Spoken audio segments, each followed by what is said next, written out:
ಸಮಸ್ತ ಕರ್ನಾಟಕದ ಜನತೆಗೆ ಕನ್ನಡ ರಾಜ್ಯೋತ್ಸವದ ಹಾರ್ದಿಕ ಶುಭಾಶಯಗಳು. ಕರ್ನಾಟಕ ರಾಜ್ಯದ ಏಕೀಕರಣವಾಗಿ 63 ವರ್ಷಗಳು ಕಳೆದಿದೆ. ಅಂದರೆ 1956ರಲ್ಲಿ ಕರ್ನಾಟಕ ರಾಜ್ಯದ ಅಂದರೆ ಅಂದಿನ ಮೈಸೂರು ರಾಜ್ಯದ ಏಕೀಕರಣ ಆದಂಥ ಸುದಿನ ನವೆಂಬರ್ 1ನೇ ತಾರೀಕು 1956. ಅದೇ ರೀತಿ ಮೈಸೂರು ರಾಜ್ಯಕ್ಕೆ ಕರ್ನಾಟಕ ರಾಜ್ಯ ಅಂತ ನಾಮಕರಣ ಆಗಿ 46 ವರ್ಷಗಳು ಕಳೆದಿವೆ. 1973ರ ನವೆಂಬರ್ 1ರಂದು ಕರ್ನಾಟಕ ರಾಜ್ಯ ಅಂತ ಮೈಸೂರು ರಾಜ್ಯವನ್ನು ಮರುನಾಮಕರಣ ಮಾಡಿ ಘೋಷಣೆ ಮಾಡಿದಂಥ ಸುದಿನ. ಆದರೆ ಎಲ್ಲೋ ಒಂದು ಕಡೆ ಇಂದಿನ ಪೀಳಿಗೆಗೆ ಈ ಕರ್ನಾಟಕ ಏಕೀಕರಣ ಹೋರಾಟದಲ್ಲಿ ಆದಂಥ ಬಲಿದಾನಗಳು, ತ್ಯಾಗಗಳು, ಎಷ್ಟು ಸುದೀರ್ಘವಾಗಿದ್ದಂಥ ಹೋರಾಟ, ಇವೆಲ್ಲವುಗಳ ಬಗ್ಗೆ ಮಾಹಿತಿನೇ ಇಲ್ಲದೆ ಇರತಕ್ಕಂಥದ್ದು ಎಲ್ಲೋ ಒಂದು ಕಡೆ ನಿಜಕ್ಕೂ ನಾವು ಯೋಚನೆ ಮಾಡಬೇಕಾಗಿರ್ತಕ್ಕಂಥ ವಿಷಯ. ಸುಮಾರು 2300 ವರ್ಷಗಳ ಇತಿಹಾಸ ಹೊಂದಿರತಕ್ಕಂಥ ಕನ್ನಡ ಭಾಷೆ ವಿಶ್ವದ ಅತ್ಯಂತ 3 ಪ್ರಾಚೀನ ಭಾಷೆಗಳಲ್ಲಿ ಒಂದು ಅನ್ನೋ ಖ್ಯಾತಿಗೆ ಪಾತ್ರವಾಗಿದೆ. ಒಂದು ಸಂಸ್ಕೃತ, ಒಂದು ಗ್ರೀಕು ಮತ್ತು ಇನ್ನೊಂದು ಕನ್ನಡ. ಆದರೆ ಸಂಸ್ಕೃತ ಬಿಟ್ಟರೆ ಕನ್ನಡ ಭಾಷೆನೇ ಇಡೀ ವಿಶ್ವದಲ್ಲಿ ಅತ್ಯಂತ ಹಳೆಯ ಭಾಷೆ ಅನ್ನೋದು ಹಲವಾರು ಬಾರಿ ರುಜುವಾತಾಗಿದೆ. ಯಾವ ಗ್ರೀಕ್ ಭಾಷೆಯನ್ನು 2ನೇ ಹಳೆಯ ಭಾಷೆ ಅಂತ ಕರೆಯಲಾಗ್ತಾ ಇದೆ, ಆ ಗ್ರೀಕ್ ಭಾಷೆಯ ನಾಟಕಗಳಲ್ಲಿ ಕ್ರಿಸ್ತಪೂರ್ವ 300ರಲ್ಲೇ ಅಂದರೆ 2300 ವರ್ಷಗಳ ಹಿಂದೆಯೇ 113 ಕನ್ನಡ ಪದಗಳನ್ನು ಬಳಸಿದಂಥ ಉದಾಹರಣೆಗಳು, ದಾಖಲೆಗಳು ನಮಗೆ ಸಿಗುತ್ತೆ. ಅಂದರೆ ಗ್ರೀಕ್ ಭಾಷೆಗಿಂತಲೂ ಕನ್ನಡ ಭಾಷೆ ಅತ್ಯಂತ ಹಳೆಯ ಭಾಷೆ. ಗ್ರೀಕ್ ಭಾಷೆ ಹುಟ್ಟೋದಕ್ಕಿಂತಲೂ ಮೊದಲೇ ಕನ್ನಡ ಭಾಷೆ ಉಗಮವಾಗಿತ್ತು ಅನ್ನೋದಕ್ಕೆ ಅತ್ಯಂತ ಸ್ಪಷ್ಟವಾದ ಉದಾಹರಣೆಗಳು ನಮಗೆ ಸಿಗುತ್ತೆ. ಕದಂಬರು, ಗಂಗರು, ಚಾಲುಕ್ಯರು, ರಾಷ್ಟ್ರಕೂಟರು, ಹೊಯ್ಸಳರು, ಶಾತವಾಹನರು, ವಿಜಯನಗರದ ಅರಸರು ಮತ್ತು ಮೈಸೂರು ಸಂಸ್ಥಾನದ ಅರಸರು, ಇವರೆಲ್ಲರ ಆಳ್ವಿಕೆಯಿಂದ ಸಮೃದ್ಧವಾಗಿದ್ದಂಥ ಕನ್ನಡ ನಾಡು, ಇವರ ಎಲ್ಲರ ಆಳ್ವಿಕೆಯಲ್ಲಿ ಕನ್ನಡ ಭಾಷೆ ಉತ್ತುಂಗದಲ್ಲಿತ್ತು.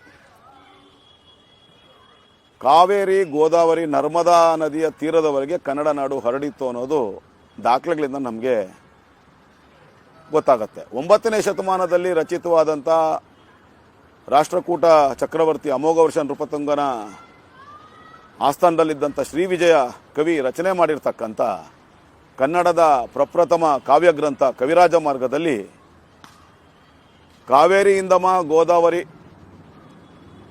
ವರಮಿರ್ದ ನಾಡದ ಕನ್ನಡದೋಳ್ ಅನ್ನೋ ಒಂದು ವಾಕ್ಯವನ್ನು ಉಲ್ಲೇಖ ಮಾಡಿದ್ದಾರೆ ಅಂತಂದರೆ, ಅಂದರೆ ಕನ್ನಡ ನಾಡಿನ ವಿಸ್ತೀರ್ಣ ಕಾವೇರಿಯಿಂದ ಗೋದಾವರಿವರೆಗೆ ಹರಡಿತ್ತು ಅನ್ನೋ ಒಂದು ಅಂಶವನ್ನು ಅತ್ಯಂತ ಸ್ಪಷ್ಟವಾಗಿ ಕವಿರಾಜ ಮಾರ್ಗದಲ್ಲಿ ಉಲ್ಲೇಖ ಮಾಡಿರ್ತಕ್ಕಂಥದ್ದು ನಾವು ಕಾಣ್ಬೋದಾಗಿದೆ. ಈ ರೀತಿ ಭೌಗೋಳಿಕ ವ್ಯಾಪ್ತಿಯ ಕರ್ನಾಟಕ ರಾಜ್ಯವನ್ನು 1956 ನವೆಂಬರ್ 1ನೇ ತಾರೀಕು ವಿದ್ಯುಕ್ತವಾಗಿ ಮೈಸೂರು ರಾಜ್ಯ ಅಂತ ಹೇಳಿ ಕರೆಯಲ್ಪಡ್ತಿದ್ದಂಥ ಕನ್ನಡಿಗರ ನಾಡನ್ನು ಸಂವಿಧಾನಾತ್ಮಕವಾಗಿ ಕರ್ನಾಟಕ ರಾಜ್ಯ ಅಂತ ಘೋಷಣೆ ಮಾಡಿದ್ದು 1973 ನವೆಂಬರ್ 1ನೇ ತಾರೀಕು. ಇವತ್ತಿಗೂ ಕೂಡ ನಾವು ಮಹಾರಾಷ್ಟ್ರ ಭಾಗದ ಖಾನಾಪುರ ಸುತ್ತಮುತ್ತಲ ಪ್ರದೇಶ, ನಾಸಿಕ್ ಪ್ರದೇಶಗಳಲ್ಲಿ ಕಾನಡೆ ಅನ್ನೋ ಜನಾಂಗವನ್ನು ಲಕ್ಷಾಂತರ ಪ್ರಮಾಣದಲ್ಲಿರ್ತಕ್ಕಂಥದ್ದು ಗುರುತಿಸ್ಬೋದು. ಕಾನಡ ಮತ್ತು ಕಾನಡೆ ಅನ್ನೋದೇ ಕನ್ನಡಿಗರ ಮನೆತನ ಅನ್ನೋದು ನಿಸ್ಸಂಶಯವಾಗಿ ರುಜುವಾತಾಗಿರ್ತಕ್ಕಂಥದ್ದು. ಸುಮಾರು 5 ಭಾಗಗಳಲ್ಲಿ ಕನ್ನಡ ನಾಡು ಹಂಚಿ ಹೋಗಿತ್ತು. ಮೈಸೂರು ಸಂಸ್ಥಾನ, ಹೈದರಾಬಾದ್ ಸಂಸ್ಥಾನ, ಮುಂಬೈ ಕರ್ನಾಟಕದ ಸಂಸ್ಥಾನ, ಮದ್ರಾಸ್ ಕರ್ನಾಟಕ ಮತ್ತು ಕೊಡಗು ಸಂಸ್ಥಾನ, ಈ 5 ಭಾಗಗಳಲ್ಲಿ ಕನ್ನಡ ರಾಜ್ಯ ಹಂಚಿ ಹೋಗಿದ್ದಂಥದ್ದು ನಮಗೆ ಗೊತ್ತಿರತಕ್ಕಂಥದ್ದು. ಈ 5 ಸಂಸ್ಥಾನಗಳಲ್ಲಿ ಒಟ್ಟು 20 ವಿಭಾಗಗಳಾಗಿ ಕನ್ನಡ ನಾಡು ಹಂಚಿ ಹೋಗಿದ್ದಂಥದ್ದು. ಮದ್ರಾಸ್ ಪ್ರಾಂತದಲ್ಲಿ ದಕ್ಷಿಣ ಕನ್ನಡ, ಬಳ್ಳಾರಿ, ನೀಲಗಿರಿ ಜಿಲ್ಲೆಗಳು, ಕೊಳ್ಳೇಗಾಲ, ಹೊಸೂರು, ಮಡಕ್ಷಿರಾ ತಾಲೂಕುಗಳು. ಮುಂಬೈ ಪ್ರಾಂತದಲ್ಲಿ ಉತ್ತರ ಕನ್ನಡ, ಬೆಳಗಾವಿ, ಧಾರವಾಡ, ಸೊಲ್ಲಾಪುರ ಮತ್ತು ಮಂಗಳವೇಡೆ ಜಿಲ್ಲೆಗಳು, ಪ್ರಾಂತಗಳು. ಹೈದರಾಬಾದ್ ಸಂಸ್ಥಾನದಲ್ಲಿ ಗುಲ್ಬರ್ಗ, ಬೀದರು, ರಾಯಚೂರು ಜಿಲ್ಲೆಗಳು. ಕೊಡಗು ಜಿಲ್ಲೆಗೆ ತನ್ನದೇ ಆದಂಥ ಪ್ರತ್ಯೇಕ ಸ್ಥಾನಮಾನ. ಕೊಲ್ಲಾಪುರ ಸಂಸ್ಥಾನ, ರಾಯಬಾಗ, ಕಡಕೋಳ, ತೋರಗಲ್ಲು ಮತ್ತು ಮೊದಲಾದ ಪ್ರದೇಶಗಳು. ಹಾಗೆ ಸಾಂಗ್ಲಿ ಸಂಸ್ಥಾನದಲ್ಲಿ ತೇರದಾಳ, ಶಹಾಪುರ, ದೊಡ್ಡನಾಡ ಮತ್ತು ಶಿರಹಟ್ಟಿ ಪ್ರದೇಶಗಳು. ಅಕ್ಕಲಕೋಟೆ ಸಂಸ್ಥಾನ, ಸವಣೂರು ಸಂಸ್ಥಾನ, ಸಂಡೂರು ಸಂಸ್ಥಾನ, ಮುಧೋಳ ಸಂಸ್ಥಾನ, ರಾಯದುರ್ಗ ಸಂಸ್ಥಾನ, ಈ ರೀತಿ ಬೇರೆ ಬೇರೆ ಸಂಸ್ಥಾನಗಳ ಹೆಸರಿನಲ್ಲಿ ಸುಮಾರು 20 ಭಾಗಗಳಾಗಿ ಕನ್ನಡ ನಾಡು ಹರಿದು ಹಂಚು ಹೋಗಿತ್ತು. ನಿಜವಾದ ಕನ್ನಡ ನಾಡಿನ ಕನ್ನಡ ಭಾಷಿಗರ ಪ್ರದೇಶಗಳ ಪೈಕಿ 1/3 ಭಾಗದಷ್ಟು ಮಾತ್ರ ಮೈಸೂರು ಸಂಸ್ಥಾನದಲ್ಲಿ ಉಳ್ಕೊಂಡಿತ್ತು. ಇನ್ನು 2 ಭಾಗದಷ್ಟು ಪ್ರದೇಶಗಳು ಕನ್ನಡಿಗರ ಪ್ರದೇಶಗಳು ಬೇರೆ ಬೇರೆ 20 ವಿಭಾಗಗಳಲ್ಲಿ ಹರಿದು ಹಂಚು ಹೋಗಿದ್ದಂಥದ್ದು. 1865ರಲ್ಲಿ ಮುಂಬೈ ಪ್ರಾಂತದ ದಕ್ಷಿಣ ಭಾಗಗಳ ಶಿಕ್ಷಣಾಧಿಕಾರಿಯಾಗಿ ಬ್ರಿಟಿಷ್ ಆಡಳಿತದಲ್ಲಿ ಈಸ್ಟ್ ಇಂಡಿಯಾ ಕಂಪನಿಯಿಂದ ನೇಮಕವಾಗಿದ್ದಂಥ WA ರಸೆಲ್ ಅವರು ಕನ್ನಡ ಭಾಷಾ ಪ್ರಗತಿಗೆ ಸಾಕಷ್ಟು ಶ್ರಮಿಸಿದ್ದಾರೆ. ರಸೆಲ್ ಅವರು ಕನ್ನಡ ಭಾಷೆ ಬಗ್ಗೆ ತೋರಿಸಿದಂಥ ಕಳಕಳಿಯನ್ನು, ಕನ್ನಡ ಭಾಷಾ ಮತ್ತು ಕನ್ನಡ ನೆಲದ ಬಗ್ಗೆ ಇಟ್ಕೊಂಡಿದ್ದಂಥ ಗೌರವವನ್ನು ಅರ್ಥ ಮಾಡಿಕೊಂಡಂಥ ನಮ್ಮ ಕನ್ನಡ ಹೋರಾಟಗಾರರಲ್ಲಿ ಮುಂಚೂಣಿಯಲ್ಲಿರ್ತಕ್ಕಂಥ ಕನ್ನಡ ಭಾಷೆ ಬಗ್ಗೆ ಅಪ್ರತಿಮ ಅಭಿಮಾನವನ್ನು ಇಟ್ಕೊಂಡಿದ್ದಂಥ ಡೆಪ್ಯೂಟಿ ಚನ್ನಬಸಪ್ಪನವರು, ದೊಡ್ಡ ಶ್ರೀನಿವಾಸರಾಯರು, ಹುಯಿಲ್ಗೋಳ ಭುಜಂಗರಾಯರು, ರಾಹ ದೇಶಪಾಂಡೆಯವರು ಮತ್ತು ಅವರ ವಿಶೇಷ ಪ್ರಯತ್ನಗಳಾಗಿ ಈ 5 ಪ್ರಾಂತ್ಯಗಳಲ್ಲೇನಿತ್ತು, ಈ 20 ವಿಭಾಗಗಳಾಗಿ ವಿಂಗಡಣೆ ಆಗಿದ್ದಂಥ 5 ಪ್ರಾಂತ್ಯಗಳು ಮದ್ರಾಸ್ ಪ್ರಾಂತ್ಯ, ಹೈದರಾಬಾದ್ ಕರ್ನಾಟಕ, ಮುಂಬೈ ಕರ್ನಾಟಕ, ಮೈಸೂರು ಸಂಸ್ಥಾನ ಮತ್ತು ಕೊಡಗು ಸಂಸ್ಥಾನ, ಈ 5 ಭಾಗಗಳಲ್ಲಿ ಹೇರಳವಾಗಿ ಕನ್ನಡ ಶಾಲೆಗಳು ಪ್ರಾರಂಭ ಆಗಕ್ಕೆ ಶುರುವಾಯಿತು. ಈ ರಾಹ ದೇಶಪಾಂಡೆ ಅವರು ಯಾರು ಅಂತಂದರೆ ಮುಂದೆ ಅವರೇ ಸಿರಿಗನ್ನಡಂ ಗೆಲ್ಗೆ ಅನ್ನೋ ಘೋಷವಾಕ್ಯವನ್ನು ಕನ್ನಡಿಗರಿಗೆ ಕೊಟ್ಟಂಥವ್ರು. ಮೈಸೂರು ಸಂಸ್ಥಾನದ ದಿವಾನರಾಗಿದ್ದಂಥ ಸರ್ ಎಂ ವಿಶ್ವೇಶ್ವರಯ್ಯರ ವಿಶೇಷವಾದ ಪ್ರಯತ್ನದಿಂದ ಕನ್ನಡ ಸಾಹಿತ್ಯ ಪರಿಷತ್ತು 1915ರಲ್ಲಿ ಪ್ರಾರಂಭ ಆಗುತ್ತೆ. ಅದೇ ರೀತಿ ಪ್ರಾರಂಭವಾದಂಥ ಇನ್ನೊಂದು ಮಹತ್ವಪೂರ್ಣವಾದಂಥ ಸಂಸ್ಥೆ, ಕನ್ನಡ ನಾಡು ಎಂದೆಂದಿಗೂ ನೆನಪಿನಲ್ಲಿ ಇಟ್ಕೋಬೇಕಾಗಿರ್ತಕ್ಕಂಥ ಸಂಸ್ಥೆ, ಅದು ಧಾರವಾಡದ ಕರ್ನಾಟಕ ವಿದ್ಯಾವರ್ಧಕ ಸಂಘ. ಈ ಒಂದು ನೆಲಗಟ್ಟಿನಲ್ಲಿ ನೋಡೋದಾದರೆ ಪ್ರಾಗೈತಿಹಾಸಿಕ ನೆಲಗಳ ಶೋಧ ಮತ್ತು ಸಂಶೋಧನೆಗಳಲ್ಲಿ ಕಬ್ಬಿಣದ ಯುಗ ಮತ್ತು ಶಿಲಾಯುಗದ ಕಾಲದಿಂದಲೂ ಅಂದರೆ 50 ದಶಲಕ್ಷ ವರ್ಷಗಳ ಹಿಂದಿನಿಂದ ಕೂಡ ಕನ್ನಡ ಭಾಷೆ, ಕನ್ನಡ ನಾಡು ಅಸ್ತಿತ್ವದಲ್ಲಿತ್ತು. ಕನ್ನಡ ನಾಡಿನಲ್ಲಿ ಜನರು ವಾಸ ಮಾಡ್ತಾ ಇದ್ರು ಅನ್ನೋದು ಶಿಲಾಯುಗದ ಕಾಲದ ಮತ್ತು ಕಬ್ಬಿಣ ಕಾಲಯುಗದಲ್ಲಿ ಕೂಡ ಇಲ್ಲಿ ವಾಸ ಮಾಡ್ತಾ ಇದ್ರು ಅನ್ನೋದು ಈಗಾಗಲೇ ಪ್ರಾಗೈತಿಹಾಸಿಕ ಸಂಶೋಧನೆಗಳಿಂದ ನಮಗೆ ಕಂಡು ಬಂದಿರತಕ್ಕಂಥದ್ದು. ಅಂದರೆ ಕನ್ನಡ ನಾಡು 50 ದಶಲಕ್ಷ ವರ್ಷಗಳಿಗಿಂತಲೂ ಹಿಂದಿನಿಂದಲೂ ಇಲ್ಲಿ ಜನರು ವಾಸ ಮಾಡ್ತಾ ಇದ್ರು, ಇಲ್ಲಿ ಒಂದು ನಾಗರಿಕತೆ ಇತ್ತು ಅನ್ನೋದು ಅತ್ಯಂತ ಸ್ಪಷ್ಟವಾಗಿ ದಾಖಲೆಗಳಿಂದ ಈಗಾಗಲೇ ವಿಜ್ಞಾನಿಗಳು, ಸಂಶೋಧನಾಕಾರರು ಅದನ್ನು ರುಜುವಾತುಪಡಿಸಿದ್ದಾರೆ. ಹೀಗೆಲ್ಲ ಇರುವಂಥ ಸಂದರ್ಭದಲ್ಲಿ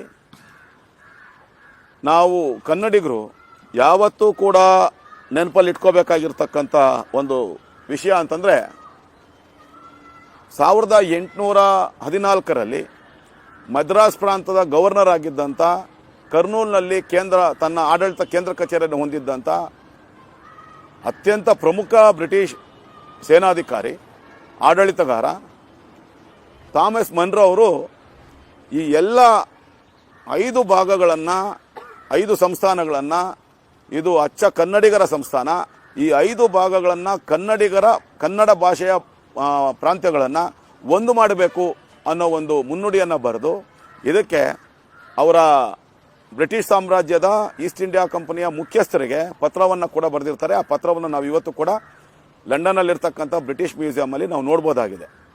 ಥಾಮಸ್ ಮೆನ್ರೋ ಅವರು 1814ರಲ್ಲಿ ಅಂದರೆ ಸುಮಾರು 205 ವರ್ಷಗಳ ಮುಂಚೆನೇ ಇವರು ಕನ್ನಡ ಭಾಷಾ ಪ್ರಾತಿನಿಧ್ಯ ಹೊಂದಿರತಕ್ಕಂಥ ಕನ್ನಡಿಗರ ಪ್ರಭಾವ, ಕನ್ನಡ ಭಾಷೆಯ ಪ್ರಭಾವ ಇದ್ದಂಥ ಪ್ರದೇಶಗಳು ಒಂದಾಗಬೇಕು ಅನ್ನೋ ಒಂದು ದೂರದರ್ಶಿತ್ವವನ್ನು ಅವರು ಅವತ್ತೇ ಹೊಂದಿದ್ರು. ಇಂದಿನ ಕರ್ನಾಟಕ ರಾಜ್ಯದ ಎಲ್ಲ 30 ಜಿಲ್ಲೆಗಳನ್ನು ಹೊರತುಪಡಿಸಿ ಕನ್ನಡಿಗರು ಕಳ್ಕೊಂಡಿರ್ತಕ್ಕಂಥ ಎಲ್ಲ ಪ್ರದೇಶಗಳನ್ನು, ಅದು ಕಾಸರಗೋಡು ಇರ್ಬೋದು, ಅಕ್ಕಲಕೋಟೆ ಇರ್ಬೋದು, ಸೊಲ್ಲಾಪುರ ಇರ್ಬೋದು, ಆದವಾನಿ ಇರ್ಬೋದು, ಮಂತ್ರಾಲಯ ಇರ್ಬೋದು, ಹೊಸೂರು ಇರ್ಬೋದು, ಡೆಂಕಣಿ ಕೋಟೆ ಇರ್ಬೋದು, ಅಥವಾ ನಮ್ಮ ಉದಕಮಂಡಲ ಇರ್ಬೋದು, ಈ ಎಲ್ಲ ಪ್ರದೇಶಗಳನ್ನು ಸೇರಿಸಿದ್ರೆ ಕನ್ನಡಿಗರ ಸಂಖ್ಯೆ 9 ಕೋಟಿಗಿಂತಲೂ ಅಧಿಕವಾಗಿರ್ತದೆ ಅನ್ನೋದು ನಾವೆಲ್ಲ ಗಮನಿಸಬೇಕಾಗಿರ್ತಕ್ಕಂಥದ್ದು ಸ್ನೇಹಿತರೆ. ಕನ್ನಡಿಗರು ಈ ಒಂದು ರಸೆಲ್ ಅವರ ಒಂದು ಏನು ಕನ್ನಡ ಪ್ರೇಮ ಇತ್ತು ಅದರಿಂದ ಎಚ್ಚೆತ್ಕೊಂಡಂಥ ಒಂದು ಕನ್ನಡಿಗರು ಕನ್ನಡ ಪ್ರದೇಶಗಳೆಲ್ಲ ಒಂದಾಗಬೇಕು ಅನ್ನೋ ಒಂದು ಹೋರಾಟವನ್ನು ಪ್ರಾರಂಭ ಮಾಡ್ತಾರೆ. ಇದಕ್ಕೆ ಮುನ್ನುಡಿಯನ್ನು ಬರೆದಂಥವರು ಕನ್ನಡ ಕುಲಪುರೋಹಿತ ಆಲೂರು ವೆಂಕಟರಾವ್ ಅವರು. ಆಲೂರು ವೆಂಕಟರಾವ್ ಅವರ ನಾಯಕತ್ವದಲ್ಲಿ ಕನ್ನಡ ಪ್ರದೇಶಗಳೆಲ್ಲ ಒಂದಾಗಬೇಕು, ಅಖಂಡ ಕರ್ನಾಟಕ ರಾಜ್ಯ ನಿರ್ಮಾಣ ಆಗಬೇಕು, ಕರ್ನಾಟಕದ ಏಕೀಕರಣ ಆಗಬೇಕು ಅನ್ನೋ ಹೋರಾಟವನ್ನು ಪ್ರಾರಂಭ ಮಾಡ್ತಾರೆ. ಹೀಗೆ 1906ರಲ್ಲಿ ಕರ್ನಾಟಕ ಗತವೈಭವ ಅನ್ನೋ ಒಂದು ಕೃತಿಯನ್ನು ಬರೆಯೋದ್ರ ಮೂಲಕ ಆಲೂರು ವೆಂಕಟರಾವ್ ಅವರು ಕನ್ನಡಿಗರ ಸುಪ್ತ ಮನಸ್ಸಿನಲ್ಲಿದ್ದಂಥ ಭಾವನೆಗಳನ್ನು ಬಡಿದೆಚ್ಚಿಸೋದ್ರಲ್ಲಿ ಅತ್ಯಂತ ಯಶಸ್ವಿ ಆದರು. ಹಾಗೆ ಅವರಿಗೆ ಸಾಥ್ ಕೊಟ್ಟಂಥವರು ವೆಂಕಟರಂಗೋ ಕಟ್ಟಿಯವರು, ಮುದುವೀಡು ಕೃಷ್ಣರಾಯರು, ಕಡಪ ರಾಘವೇಂದ್ರ ರಾಯರು, ಗದಿಗೆಯ ಹೊನ್ನಾಪುರ, ಪಾಟೀಲ ಸಂಗಪ್ಪ ಮೊದಲಾದವರು ಆಲೂರು ವೆಂಕಟರಾಯರ ಜೊತೆ ಈ ಕರ್ನಾಟಕ ಏಕೀಕರಣ ಚಳವಳಿಯಲ್ಲಿ ಕೈ ಜೋಡಿಸ್ತಾರೆ. 1920ರಲ್ಲಿ ರಚನೆಯಾಗಿದ್ದಂಥ ಈಸ್ಟ್ ಇಂಡಿಯಾ ಕಂಪನಿ ರಚಿಸಿದ್ದಂಥ ಮಾಂಟೆಫೋರ್ಡ್ ಸಮಿತಿ ಕೂಡ ತನ್ನ ವರದಿಯಲ್ಲಿ 5 ವಿಭಿನ್ನ ಪ್ರಾಂತ್ಯಗಳಲ್ಲಿ ವಾಸ ಮಾಡ್ತಾ ಇರತಕ್ಕಂಥ ಕನ್ನಡ ಭಾಷಿಗರ ಸಂಖ್ಯೆ 1,05,00,000 ಅಂತ ಅತ್ಯಂತ ಸ್ಪಷ್ಟವಾಗಿ ಹೇಳಿದೆ. ಈ ಒಂದು ವರದಿಯ ಪ್ರತಿ ಕೂಡ ಇವತ್ತು ನಾವು ಲಂಡನ್ನ ಮ್ಯೂಸಿಯಂಲ್ಲಿ ಕಾಣ್ಬೋದಾಗಿದೆ. 1920ರಲ್ಲಿ ಬ್ರಿಟಿಷ್ ಅಧಿಕಾರಿ ಮಾಂಟೆಫೋರ್ಡ್ ಸಮಿತಿ ಕೊಟ್ಟಿದ್ದಂಥ ವರದಿಯಲ್ಲೇ 1,05,00,000 ಜನ ಕನ್ನಡಿಗರಿದ್ದಾರೆ ಅಂತಂದರೆ ಇವತ್ತು ಸಂಖ್ಯೆ ಎಷ್ಟಾಗಿರ್ಬೋದು ಅಂತ ಅಂದರೆ ನಾವು ನೋಡಬೇಕಾಗಿರೋದು 100 ವರ್ಷಗಳ ಹಿಂದೆನೇ ನಮ್ಮ ಜನಸಂಖ್ಯೆ ಕನ್ನಡಿಗರ ಜನಸಂಖ್ಯೆ 1,05,00,000 ಇತ್ತು. ಹಾಗಾಗಿ ಮೊದಲು 20 ವಿಭಾಗಗಳಾಗಿದ್ದಂಥ ಈ ಕನ್ನಡಿಗರ ಪ್ರದೇಶಗಳು 1920ರಲ್ಲಿ 5 ಪ್ರಾಂತ್ಯಗಳಾಗಿ ಇದನ್ನು ರಚನೆ ಮಾಡ್ತಾರೆ. ಅಧಿಕೃತವಾಗಿ 1847ರಲ್ಲಿ ಮದ್ರಾಸ್, ಮುಂಬೈ, ಮೈಸೂರು, ಹೈದರಾಬಾದ್ ಮತ್ತು ಕೊಡಗು ಸಂಸ್ಥಾನಗಳ ಹೆಸರಿನಲ್ಲಿ 5 ಭಾಗಗಳಾಗಿ ಸೇರ್ಪಡೆಯಾಗುತ್ತೆ 1847ರಲ್ಲಿ. ಸ್ನೇಹಿತರೆ, ಸ್ವಾತಂತ್ರ್ಯ ಪೂರ್ವದಲ್ಲೇ ಅತ್ಯಂತ ಪ್ರಬಲವಾಗಿ ಆರಂಭವಾಗಿದ್ದಂಥ ಕರ್ನಾಟಕ ಏಕೀಕರಣ ಚಳವಳಿ ಆಲೂರು ವೆಂಕಟರಾವ್ ಅವರ ನೇತೃತ್ವದಲ್ಲಿ ಕಾರ್ನಾಡು ಸದಾಶಿವರಾಯರು, ಶ್ರೀನಿವಾಸ ಅಯ್ಯಂಗಾರ್ ಅವರು, ಹರ ಪುರೋಹಿತ್ ಅವರು, ಮಂಗಳವೇಡು ಶ್ರೀನಿವಾಸರಾವ್ ಅವರು ಅತ್ಯಂತ ಪರಿಣಾಮಕಾರಿಯಾಗಿ ಜನರನ್ನ ಮನಸ್ಸಿನಲ್ಲಿ ಈ ಒಂದು ಕರ್ನಾಟಕ ಏಕೀಕರಣ ಸಂಬಂಧಪಟ್ಟ ಹೋರಾಟದ ಭಾವನೆಗಳನ್ನು ಮೂಡಿಸೋದ್ರಲ್ಲಿ ಅತ್ಯಂತ ಯಶಸ್ವಿಯಾದರು ಅಂತ ನಾನು ಈ ಸಂದರ್ಭದಲ್ಲಿ ಹೇಳಕ್ಕೆ ಇಷ್ಟಪಡ್ತೀನಿ. ಸಿದ್ದಪ್ಪ ಕಂಬಳಿ, ತಮ್ಮಣ್ಣಪ್ಪ ಚಿಕ್ಕೋಡಿ, ಡಾಕ್ಟರ್ ಹರ್ಡೀಕರ್, ತಿರುಮಲೆ ತಾತಾಚಾರ್ಯ ಅವರು, ಮತ್ತು ಮೊಹರೆ ಹನುಮಂತರಾಯ, ಕಡಿದಾಳ್ ಕೃಷ್ಣರಾವ್ ಅವರು, ಶ್ರೀರಂಗ, ಗೋವಿಂದ್ ಪೈ ಅವರು, BM ಶ್ರೀ ಅವರು, ಬೆಟಗೇರಿ ಕೃಷ್ಣರಾಯರು, ಗೋರೂರು ರಾಮಸ್ವಾಮಿ ಅಯ್ಯಂಗಾರ್ ಅವರು, ಶಿವರಾಮ್ ಕಾರಂತ್ ಅವರು, ಕುವೆಂಪು ಅವರು ಇವರೆಲ್ಲ ಏಕೀಕರಣ ಚಳವಳಿಗೆ ಅತ್ಯಂತ ಮನಸ್ಪೂರ್ವಕವಾಗಿ ಬೆಂಬಲವಾಗಿ ನಿಂತ್ಕೊಂಡಂಥ ಮಹನೀಯರು. ಅದರಲ್ಲಿ ಕನ್ನಡ ಚಳವಳಿಗಳ ಹರಿಕಾರರು ಅಂತಲೇ ಪ್ರಸಿದ್ಧವಾಗಿರ್ತಕ್ಕಂಥ ಕೋಣಂದೂರು ಲಿಂಗಪ್ಪ ಅವರು, ಕಾದಂಬರಿ ಸಾರ್ವಭೌಮ ಅನ ಕೃಷ್ಣರಾಯರು, ಮೈಸೂರು ಸುಬ್ಬರಾವ್ ಅವರು, ಮೈಸೂರು ಶೇಷಗಿರಿರಾವ್ ಅವರು, ನಾಡಿಗೆರ ಕೃಷ್ಣರಾವು, ಕರ್ಲಮಂಗಲ ಶ್ರೀಕಂಠಯ್ಯನವರು ಮತ್ತು ಕನ್ನಡ ಬಾವುಟವನ್ನು ರೂಪಿಸಿದಂಥ ವೀರಸೇನಾನಿ ಮಾರುಮೂರ್ತಿ ಅವರು, ಇಂತಹ ನೂರಾರು ಮಂದಿ ಚಳವಳಿಗಾರರು, ಸಾಹಿತಿಗಳು, ಪತ್ರಕರ್ತರು ಮತ್ತು ಕಲಾವಿದರು ಇವರೆಲ್ಲ ಮತ್ತು ರಾಜಕೀಯ ಮುತ್ಸದ್ದಿಗಳ ಹೋರಾಟದ ಫಲವಾಗಿ ಕರ್ನಾಟಕ ಏಕೀಕರಣ ಚಳವಳಿ ಅತ್ಯಂತ ತೀವ್ರ ಸ್ವರೂಪ ಪಡ್ಕೊಂಡಿತ್ತು. ಈ ಕರ್ನಾಟಕ ಏಕೀಕರಣ ಚಳವಳಿಗೆ ಸ್ಫೂರ್ತಿಯನ್ನು ತುಂಬಲಿಕ್ಕೆ ಅಂತಲೇ ಹುಯಿಲುಗೊಳ ನಾರಾಯಣರಾವ್ ಅವರು ಕನ್ನಡ ನಾಡಿನ ಮೊದಲ ನಾಡಗೀತೆ ಉದಯವಾಗಲಿ ನಮ್ಮ ಚೆಲುವ ಕನ್ನಡ ನಾಡು ಅನ್ನೋ ಒಂದು ಅತ್ಯಂತ ಹೃದಯ ಸ್ಪರ್ಶಿಯಾಗಿರ್ತಕ್ಕಂಥ ಒಂದು ನಾಡಗೀತೆಯನ್ನು ರಚನೆ ಮಾಡಿದ್ರು. 1970 ತನಕ 1905ರಲ್ಲಿ ಇವರು ಬರೆದಂಥ ಉದಯವಾಗಲಿ ನಮ್ಮ ಚೆಲುವ ಕನ್ನಡ ನಾಡು ಗೀತೆ 1970 ತನಕ ಅದು ಕನ್ನಡ ನಾಡಿನ ನಾಡಗೀತೆಯಾಗಿ ಉಳ್ಕೊಂಡಿತ್ತು. ಕುವೆಂಪು ಅವರು ಜಯ ಭಾರತ ಜನನಿಯ ತನುಜಾತೆ ಗೀತೆಯನ್ನು ಬರೆಯೋ ತನಕ. ಅದೇ ಸಂದರ್ಭದಲ್ಲಿ ಹೋರಾಟಕ್ಕೆ ಇನ್ನೊಂದು ಕ್ರಾಂತಿಕಾರಿ ರೂಪವನ್ನು ಕೊಡಲಿಕ್ಕೆ ಅಂತ ಹೇಳಿ ವೀರಸೇನಾನಿ ಮಾರಾಮೂರ್ತಿಯವರು ಹೇಳಿ ಕೇಳಿ ವೀರಕೇಸರಿ ಸೀತಾರಾಮ ಶಾಸ್ತ್ರಿಯವರ ಮಗ ಹಳದಿ ಮತ್ತು ಕೆಂಪು ಭುವನೇಶ್ವರಿ ತಾಯಿಯ ಹಣೆಯಲ್ಲಿರ್ತಕ್ಕಂಥ ಅರಿಶಿನ ಮತ್ತು ಕುಂಕುಮಕ್ಕೆ ಪ್ರತೀಕವಾಗಿ ಹಳದಿ ಮತ್ತು ಕೆಂಪು ಬಣ್ಣಗಳ ಮೇಲ್ಭಾಗದಲ್ಲಿ ಹಳದಿ, ಕೆಳಭಾಗದಲ್ಲಿ ಕೆಂಪು ಬಣ್ಣಗಳನ್ನು ಹೊಂದಿರತಕ್ಕಂಥ ಒಂದು ಧ್ವಜವನ್ನು ಕನ್ನಡ ಬಾವುಟ, ಕನ್ನಡ ಧ್ವಜ ಅಂತ ಹೇಳಿ ಅದನ್ನು ರೂಪಿಸೋದ್ರಲ್ಲಿ ಮಾರಾಮೂರ್ತಿಯವರು ಪ್ರಮುಖ ಪಾತ್ರವನ್ನು ವಹಿಸಿದರು. ಹಾಗಾಗಿ ಎಲ್ಲೋ ಒಂದು ಕಡೆ ನಾವು ಇಲ್ಲಿ ಒಂದೊಂದು ವಿಷಯನ ಕನ್ನಡ ವಿಷಯಕ್ಕೆ ಸಂಬಂಧಪಟ್ಟ ಹಾಗೆ ಮಾಡಿದಾಗ ದೇಶದೆಲ್ಲೆಡೆ ಭಾಷಾವಾರು ಆಧಾರಿತ ಪ್ರದೇಶಗಳ ಪ್ರಾಂತ್ಯಗಳ ರಚನೆಗೆ ಹೋರಾಟಗಳು ತೀವ್ರ ಆಗುತ್ತೆ. ಬಂಗಾಳದಲ್ಲಿ, ತಮಿಳುನಾಡಿನಲ್ಲಿ, ಆಂಧ್ರ ಪ್ರದೇಶದಲ್ಲಿ, ಕರ್ನಾಟಕದಲ್ಲಿ ತೀವ್ರತರವಾಗಿ ಹೋರಾಟ ಪ್ರಾರಂಭ ಆದಾಗ 1948ರಲ್ಲಿ ಸ್ವಾತಂತ್ರ್ಯ ಬಂದು 1 ವರ್ಷದ ನಂತರ ಅಂದಿನ ನೆಹರೂರವರ ಸರ್ಕಾರ ಎಸ್.ಕೆ. ತರ್ ಅವರ ನೇತೃತ್ವದಲ್ಲಿ ಒಂದು ಆಯೋಗವನ್ನು ರಚನೆ ಮಾಡ್ತು. ರಾಜ್ಯ ಪುನರ್ವಿಂಗಡಣಾ ಆಯೋಗ ಅಂತ ಅದನ್ನು ನಾವು ಕರಿತೀವಿ. ಈ ಸಂದರ್ಭದಲ್ಲಿ ಅಖಂಡ ಆಂಧ್ರ ಪ್ರದೇಶದ ರಚನೆಗೆ ಪಟ್ಟಿಡ್ಕೊಂಡು ತೆಲುಗು ಭಾಷಿಕರನ್ನೆಲ್ಲ ಒಂದು ಸೇರಿಸಿ ಆ ತೆಲುಗು ಭಾಷಿಕರ ಪ್ರದೇಶಗಳನ್ನು ಸೇರಿಸಿ ಒಂದು ವಿಶಾಲ ಆಂಧ್ರ ಪ್ರದೇಶವನ್ನು ರಚನೆ ಮಾಡಬೇಕು ಅಂತ ಹೇಳಿ ಆಂಧ್ರದಲ್ಲಿ ಪೊಟ್ಟಿ ಶ್ರೀರಾಮುಲು ಅವರ ನೇತೃತ್ವದಲ್ಲಿ ಒಂದು ಹೋರಾಟ ತುಂಬ ತೀವ್ರ ಸ್ವರೂಪಕ್ಕೆ ಹೋಗುತ್ತೆ. ಆ ಆಮರಣಾಂತ ಉಪವಾಸ ಸತ್ಯಾಗ್ರಹದಲ್ಲಿ ಪೊಟ್ಟಿ ಶ್ರೀರಾಮುಲು ಅವರು ನಿಧನರಾಗ್ತಾರೆ. ಅವರ ನಿಧನದ ವಾರ್ತೆ ಕೇಳಿ ಇಡೀ ಇಂದಿನ ಆಂಧ್ರ ಪ್ರದೇಶ ಬೆಂಕಿಯಂತೆ ಹೊತ್ತು ಹುರಿಯಕ್ಕೆ ಶುರು ಆಗುತ್ತೆ. ಅದೇ ಸಂದರ್ಭದಲ್ಲಿ ನಾವು ಯಾವತ್ತು ಕನ್ನಡಿಗರು ಮರೀಲೇಬಾರ್ದು, ಯಾವತ್ತೂ ಕೂಡ ಕನ್ನಡಿಗರು ಜೀವನಮಾನ ಪೂರ್ತಿ ಕನ್ನಡ ನಾಡು ಇರೋ ತನಕ ಋಣಿಗಳಾಗಿರಬೇಕಾಗಿರ್ತಕ್ಕಂಥ ಒಂದು ಘಟನೆ ನಡೆಯುತ್ತೆ. ಬಳ್ಳಾರಿ ಪ್ರದೇಶವನ್ನು ಆಂಧ್ರ ಪ್ರದೇಶಕ್ಕೆ ಸೇರಿಸಬೇಕು ಅನ್ನೋ ಒಂದು ಹೋರಾಟ ಪ್ರಾರಂಭ ಆಗುತ್ತೆ. ಆದರೆ ಬಳ್ಳಾರಿ ಅಚ್ಚ ಕನ್ನಡಿಗರ ನಾಡು, ಹಕ್ಕಾಬುಕ್ಕರು ಕಟ್ಟಿದಂಥ, ವಿದ್ಯಾರಣ್ಯರು ಕಟ್ಟಿದಂಥ ವಿಜಯನಗರ ಸಾಮ್ರಾಜ್ಯದ ರಾಜಧಾನಿಯಾಗಿದ್ದಂಥ ನಾಡು. ಈ ನಾಡು ಕನ್ನಡ ನಾಡಲ್ಲೇ ಉಳಿಬೇಕು ಅಂತ ಒಂದು ಹೋರಾಟ ಅಲ್ಲಿ ಪ್ರಾರಂಭ ಆಗುತ್ತೆ. ಆ ಪ್ರಾರಂಭವಾದ ಹೋರಾಟ ಏನಿರುತ್ತೆ, ಆ ಹೋರಾಟದ ಮುಂಚೂಣಿಯಲ್ಲಿ ನಿಂತವರು ರಂಜಾನ್ ಸಾಬ್ ಅಂತ. ಆ ರಂಜಾನ್ ಸಾಬ್ ಅವರು ಈ ಒಂದು ಹೋರಾಟದ ಮುಂಚೂಣಿಯಲ್ಲಿ ಇರುವಂಥ ಸಂದರ್ಭದಲ್ಲೇ ಒಂದು ಮತಿಗೆಟ್ಟಂಥ ತೆಲುಗು ಭಾಷಿಕರ ಒಂದು ತಂಡ, ಆಂಧ್ರ ಪ್ರದೇಶ ಪರವಾಗಿದ್ದಂಥ ಒಂದು ತಂಡ ಆಸಿಡ್ ಬಾಂಬ್ಗಳನ್ನು ಈ ಹೋರಾಟಗಾರರ ಮೇಲೆ, ನಮ್ಮ ಕನ್ನಡ ಹೋರಾಟಗಾರರ ಮೇಲೆ ಎಸೆಯುತ್ತೆ. ಅಂಥ ಒಂದು ಆಸಿಡ್ ಬಲ್ಬು ನಮ್ಮ ರಂಜಾನ್ ಸಾಬ್ ಅವ್ರ ಮೇಲೆ ಬಿದ್ದು ಅವರು ಸ್ಥಳದಲ್ಲೇ ಅಸುನೀಗ್ತಾರೆ.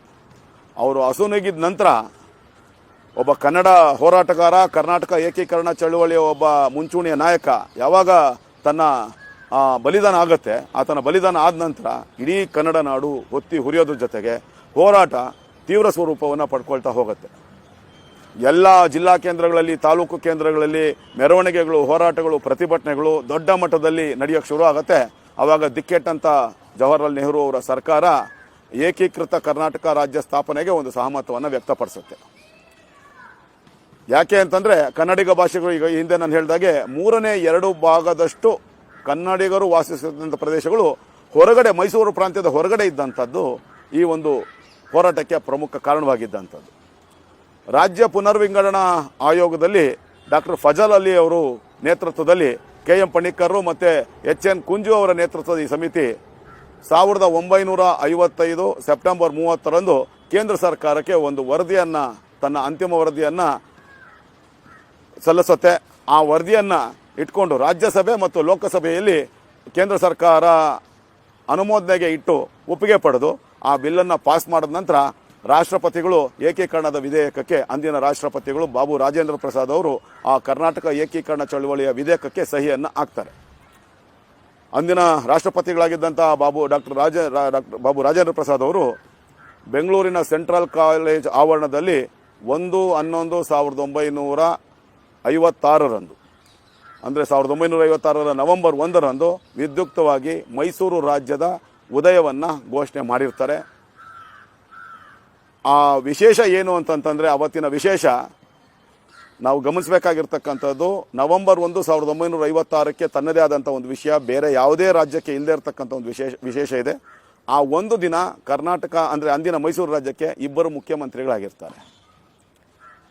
ಕಡಿದಾಳ್ ಮಂಜಪ್ಪ ಅವರು ನವೆಂಬರ್ 1, 1956 ಮಧ್ಯಾಹ್ನ ತಮ್ಮ ಮುಖ್ಯಮಂತ್ರಿ ಸ್ಥಾನಕ್ಕೆ ರಾಜೀನಾಮೆ ಕೊಟ್ಟರೆ, ಅದೇ ಅವಧಿಯಲ್ಲಿ, ಅದೇ ಸಮಯದಲ್ಲಿ ನೂತನ ಮೈಸೂರು ರಾಜ್ಯದ ಮುಖ್ಯಮಂತ್ರಿಗಳಾಗಿ ಎಸ್ ನಿಜಲಿಂಗಪ್ಪನವರು ಅಧಿಕಾರ ಸ್ವೀಕಾರ ಮಾಡ್ತಾರೆ. ಇದನ್ನು ನಾವು ನೆನಪಲ್ಲಿ ಇಟ್ಕೋಬೇಕಾಗಿರ್ತಕ್ಕಂಥದ್ದು.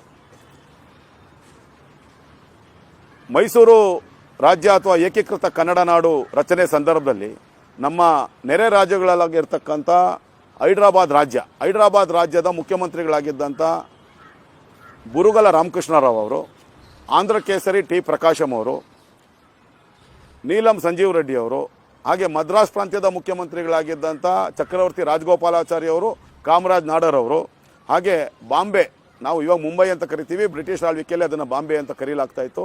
ಬಾಂಬೆ ರಾಜ್ಯದ ಮುಖ್ಯಮಂತ್ರಿಗಳಾಗಿದ್ದಂಥ ಮೊರಾರ್ಜಿ ದೇಸಾಯಿ ಅವರು ಮತ್ತು ಯಶವಂತರಾವ್ ಚವಾಣ್ ಅವರು, ಇವರೆಲ್ಲ ತಮ್ಮ ತಮ್ಮ ರಾಜ್ಯಗಳ ರಚನೆಗೆ ಮತ್ತು ತಮ್ಮ ರಾಜ್ಯಗಳಿಗೆ ಸೇರ್ಪಡೆ ಮಾಡಿಕೊಳ್ಳಬೇಕಾದಂಥ ಪ್ರದೇಶಗಳ ಬಗ್ಗೆ ನೆಹರೂರವರ ಕೇಂದ್ರ ಸರ್ಕಾರದ ಮೇಲೆ ವಿಪರೀತವಾದಂಥ ಪ್ರಭಾವಗಳನ್ನು ಬೀರಿ ಅಚ್ಚ ಕನ್ನಡದ ಪ್ರದೇಶಗಳನ್ನು ತಮ್ಮ ತಮ್ಮ ರಾಜ್ಯಗಳ ವ್ಯಾಪ್ತಿಗೆ ಸೇರಿಸ್ಕೊಳ್ಳೋದ್ರಲ್ಲಿ ಯಶಸ್ವಿ ಆಗ್ತಾರೆ. ದುರಂತ ಅಂದರೆ ಇಂಥ ಯಾವುದೇ ಒಂದು ಇಚ್ಛಾಶಕ್ತಿಯನ್ನು ಆ ಕನ್ನಡ ನಾಡಿನ ರಾಜಕಾರಣಿಗಳು ತೋರಿಸೋದಿಲ್ಲ.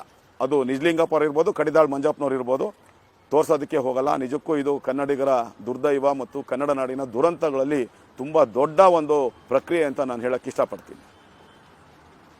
ಈ ಕೇಂದ್ರ ಸರ್ಕಾರ ಅಚ್ಚ ಕನ್ನಡದ ಪ್ರದೇಶಗಳನ್ನು ಚೆನ್ನೈ, ಈ ಮಡ್ರಾಸ್ ಪ್ರಾಂತ್ಯ, ಹೈದರಾಬಾದ್ ಪ್ರಾಂತ್ಯ ಮತ್ತು ಬಾಂಬೆ ಪ್ರಾಂತ್ಯಗಳಲ್ಲಿ ಸೇರಿಸುವಂಥ ಸಂದರ್ಭದಲ್ಲಿ ತನ್ನ ಒಂದು ಸಣ್ಣ ಪ್ರತಿಭಟನೆಯನ್ನು ಕೂಡ ಅಂದಿನ ಮೈಸೂರು ರಾಜ್ಯದ ರಾಜಕಾರಣಿಗಳು ತೋರಿಸೋವಂಥ ಒಂದು ಪ್ರಯತ್ನವನ್ನು ಮಾಡಲಿಲ್ಲ. ಯಾಕೋ ಎಲ್ಲೋ ಒಂದು ಕಡೆ ನೆಹರೂರವರು ತಮ್ಮ ಬಗ್ಗೆ ಕೋಪ ಮಾಡ್ಕೋಬೋದು ಅಥವಾ ನಮ್ಮ ವಿರುದ್ಧ ಬೇರೆ ಏನಾದರೂ ಅವರು ಅಸ್ತ್ರ ಪ್ರಯೋಗಿಸ್ಬೋದು ಅನ್ನೋ ಒಂದು ಕಾರಣ, ಆ ಒಂದು ಅಂಜಿಕೆಯಿಂದ ನಮ್ಮ ನಾಡಿನ ರಾಜಕಾರಣಿಗಳು ಅವತ್ತು ಮಾಡಿಲ್ಲ. ಉದಾಹರಣೆಗೆ ನಾವು ಹೇಳೋದಾದರೆ ಕಾಸರಗೋಡು, ಸೊಲ್ಲಾಪುರ, ಮಂಗಳವೇಡೆ, ಅಕ್ಕಲಕೋಟೆ, ಆದುವಾನಿ, ಮಡಕ್ಷಿರ, ಮಂತ್ರಾಲಯ, ಹೊಸೂರು, ಡೆಂಕ್ನಿಕೋಟೆ ಮತ್ತು ತಾಳುವಾಡಿ ಮತ್ತು ಉದಕಮಂಡಲ, ಈ ಎಲ್ಲ ಅಚ್ಚ ಕನ್ನಡ ಪ್ರದೇಶಗಳು ಕನ್ನಡ ನಾಡಿಂದ ಬೇರ್ಪಟ್ಟು ಬೇರೆ ಬೇರೆ ರಾಜ್ಯಗಳಿಗೆ ಹಂಚೋಯಿತು. ಅದು ಇವಾಗ ಮಹಾರಾಷ್ಟ್ರ, ಕೇರಳ, ತಮಿಳುನಾಡು ಮತ್ತು ಆಂಧ್ರ ಪ್ರದೇಶಗಳಲ್ಲಿ ಸೇರೋಗ್ಬಿಟ್ಟಿರುವಂಥದ್ದು. ಈ ಒಂದು ಕನ್ನಡ ಚಳುವಳಿಗಾರರಿಗೆ, ಕನ್ನಡ ಹೋರಾಟಗಾರರಿಗೆ, ಪತ್ರಕರ್ತರಿಗೆ, ಸಾಹಿತಿಗಳಿಗೆ, ಕಲಾವಿದರಿಗೆ ಇದ್ದಂಥ 1% ಕೆಚ್ಚು ಕೂಡ ಅಂದಿನ ರಾಜಕಾರಣಿಗಳಿಗೆ ಇಲ್ಲದೆ ಹೋಗಿದ್ರಿಂದ ಇಂಥ ಒಂದು ದೊಡ್ಡ ದುರಂತ ಕನ್ನಡ ನಾಡಿಗೆ ಎಂದೂ ಸರಿಪಡಿಸಲಾಗದಂಥ ಒಂದು ದೊಡ್ಡ ದುರಂತ ನಡೆದೋಗ್ಬಿಟ್ಟಿತ್ತು. ರಂಜಾನ್ ಸಾಬ್ರವರ ಬಲಿದಾನ ಮತ್ತು ಆಲೂರು ವೆಂಕಟರಾವ್ ಅವರಂಥ ನೂರಾರು ಮಂದಿಯ ಹೋರಾಟಗಳ ಫಲವಾಗಿ 63 ವರ್ಷಗಳ ಹಿಂದೆ ಅಂದರೆ ನವೆಂಬರ್ 1, 1956ರಂದು ಮೈಸೂರು ರಾಜ್ಯ ಉದಯವಾಯಿತು. ಮತ್ತೆ ಅದನ್ನೇ 1973ರಂದು ಕನ್ನಡಿಗರ ಬಹುಕಾಲದ ಬೇಡಿಕೆ ಅದನ್ನು ಈಡೇರಿಸುವಂಥದ್ರಲ್ಲಿ 1973ರ ನವೆಂಬರ್ 1ರಂದು ಅಧಿಕೃತವಾಗಿ ಕರ್ನಾಟಕ ರಾಜ್ಯ ಅಂತ ಬದಲಾಯಿಸಿ ಅದನ್ನು ನಾಮಕರಣ ಮಾಡಿ ಘೋಷಣೆ ಮಾಡಲಾಯಿತು. ಈ ಒಂದು ನಾವೆಲ್ಲ ಗಮನಿಸ್ಬೇಕಂತಂದರೆ ಈ ಯಾವ ಕರ್ನಾಟಕ ಏಕೀಕರಣ ಚಳುವಳಿಯಿಂದ ಇವತ್ತು ಅಖಂಡ ಕರ್ನಾಟಕ ರಾಜ್ಯ ಉದಯ ಆಯಿತೋ ಆ ಚಳುವಳಿಯಲ್ಲಿ ಪಾಲ್ಗೊಂಡಿದ್ದಂಥ ಬಹುತೇಕ ಸಾಹಿತಿಗಳು, ಪತ್ರಕರ್ತರು ಮತ್ತು ಚಳುವಳಿಗಾರರ ಕುಟುಂಬ ವರ್ಗದವರು ಇವತ್ತು ಆರ್ಥಿಕವಾಗಿ ಬಹಳ ಸಂಕಷ್ಟದ ಸ್ಥಿತಿಯಲ್ಲಿ ಇರುವಂಥದ್ದನ್ನು ನಾವು ಕಣ್ಣಾರೆ ನೋಡ್ಬೋದಾಗಿದೆ. ಅಂಥ ತ್ಯಾಗಮಯಿ ಕುಟುಂಬಗಳಿಗೆ ಅಭಿಮಾನಪೂರ್ವಕವಾಗಿ ಸಹಾಯ ಮಾಡಲೇಬೇಕಾದಂಥ ಕರ್ತವ್ಯ ಕನ್ನಡಿಗರಾದಂಥ ನಮ್ಮೆಲ್ಲರದ್ದಾಗಿದೆ. ಇದನ್ನು ನಾವು ಯಾವತ್ತೂ ಕೂಡ ಮರಿಬಾರ್ದು.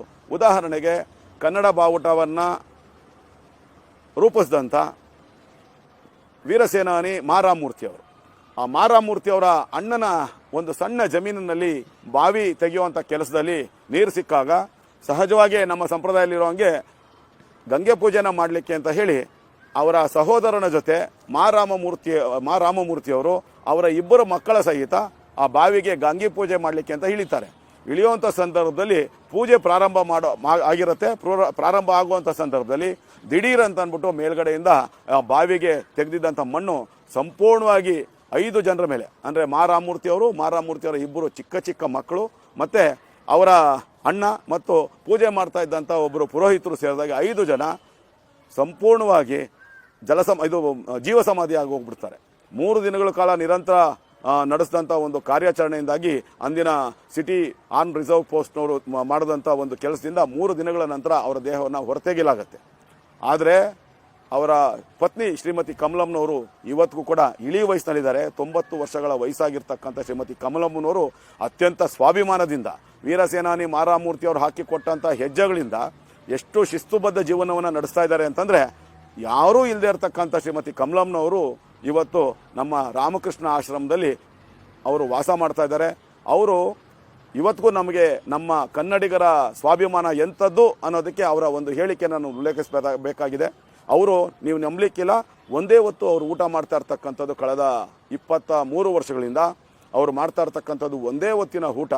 ಆ ಒಂದು ಹೊತ್ತಿನ ಊಟ ಯಾತಕ್ಕೆ ಮಾಡ್ತಾ ಇದ್ದಾರೆ ಅಂದರೆ, 3 ಹೊತ್ತು ಊಟ ಯಾಕೆ ಮಾಡಲ್ಲ ಅಂತ ಅವ್ರನ್ನ ಕೇಳಿದಾಗ, ನನ್ನ ದೇಹದಲ್ಲಿ ಶಕ್ತಿ ಇರುವಂಥದ್ದು ಕೇವಲ ಒಂದು ಹೊತ್ತಿಗೆ ಊಟ ಮಾಡುವಷ್ಟೇ ಶ್ರಮ ಹಾಕುವಷ್ಟು ಕೆಲಸ ಮಾತ್ರ ನಾನು ಮಾಡುವಂಥದ್ದು. ಹಾಗಾಗಿ ಬೆಳಗಿನ ಹೊತ್ತು ನಾನು ರಾಮಕೃಷ್ಣ ಆಶ್ರಮದ ನೆಲವನ್ನು ಗುಡಿಸಿ ಒರೆಸಿ ರಂಗೋಲಿ ಹಾಕಿ ಅದಕ್ಕೆ ನನಗೆ ದೊರಕಬೇಕಾಗಿರ್ತಕ್ಕಂಥ ಒಂದು ಹೊತ್ತಿನ ಊಟವನ್ನು ಮಾತ್ರ ನಾನು ಪಡಿತಾ ಇದ್ದೀನಿ ಅನ್ನೋ ಒಂದು ಮಾತನ್ನು ಅವ್ರು ಹೇಳ್ತಾರೆ ಅಂತಂದರೆ ಅವರ ಸ್ವಾಭಿಮಾನ ಎಂಥದ್ದು ಅನ್ನೋದು ನಮಗೆ ಅರಿವಾಗುತ್ತೆ ಸ್ನೇಹಿತರೆ. ಅಚ್ಚ ಕನ್ನಡ ಪ್ರದೇಶಗಳು ಕೇರಳ, ಮಹಾರಾಷ್ಟ್ರ, ಆಂಧ್ರ ಮತ್ತು ತಮಿಳುನಾಡು ರಾಜ್ಯಗಳಿಗೆ ಸೇರಿ ಹೋಗಿದ್ದನ್ನು ವಿರೋಧಿಸಿ ಉಗ್ರ ಹೋರಾಟಗಳು ರೂಪುಗೊಳ್ತಾ ಇದ್ದಂತೆ ಅದೇ ಕೇಂದ್ರ ಸರ್ಕಾರ ಎಚ್ಚೆತ್ತುಕೊಂಡು 1977ರ ನವೆಂಬರ್ 25ರಂದು ಮಹಾಜನ್ ಅವರ ನೇತೃತ್ವದ ಏಕಸದಸ್ಯ ಆಯೋಗವನ್ನು ರಚನೆ ಮಾಡುತ್ತೆ. ಈ ಬಗ್ಗೆ ಸಮಗ್ರ ಅಧ್ಯಯನ ನಡೆಸಿದಂಥ ಮಹಾಜನ್ ಆಯೋಗ 25/8/1978ರಲ್ಲಿ ತಮ್ಮ ವರದಿಯನ್ನು ಕೇಂದ್ರ ಸರ್ಕಾರಕ್ಕೆ ಕೊಡುತ್ತೆ. ಆ ವರದಿಯಲ್ಲಿರೋ ಪ್ರಕಾರ ಕಾಸರಗೋಡು, ಸೊಲ್ಲಾಪುರ, ಅಕ್ಕಲಕೋಟೆ, ಆದವಾನಿ ಮೊದಲಾದ ಪ್ರದೇಶಗಳು ಕನ್ನಡ ನಾಡಿಗೆ ಸೇರಿದಂಥ ಪ್ರದೇಶಗಳು ಕರ್ನಾಟಕ ರಾಜ್ಯಕ್ಕೆ ಸೇರಬೇಕು. ಇದರಲ್ಲಿ ಯಾವುದೇ ಸಂಶಯ ಇಲ್ಲ, ಇದು ಅಚ್ಚ ಕನ್ನಡ ಪ್ರದೇಶಗಳು ಅನ್ನೋ ಒಂದು ಸ್ಪಷ್ಟವಾದಂಥ ವರದಿಯನ್ನು ಕೇಂದ್ರ ಸರ್ಕಾರಕ್ಕೆ ಮಹಾಜನ್ ಆಯೋಗ ಕೊಟ್ಟಿರ್ತದೆ. ಆಗ ತಾನೇ ಸ್ಥಾಪನೆ ಆಗಿದ್ದಂಥ ಕನ್ನಡ ಪಕ್ಷದ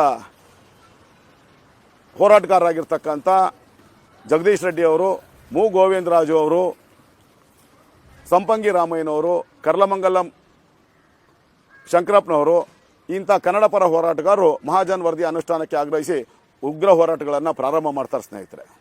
13/12/1978ರಲ್ಲಿ ಒಂದು ರೈಲು ತಡೆ ಹೋರಾಟ, ರೈಲು ರೋಕೋ ಹೋರಾಟವನ್ನು ನಡೆಸ್ತಾರೆ.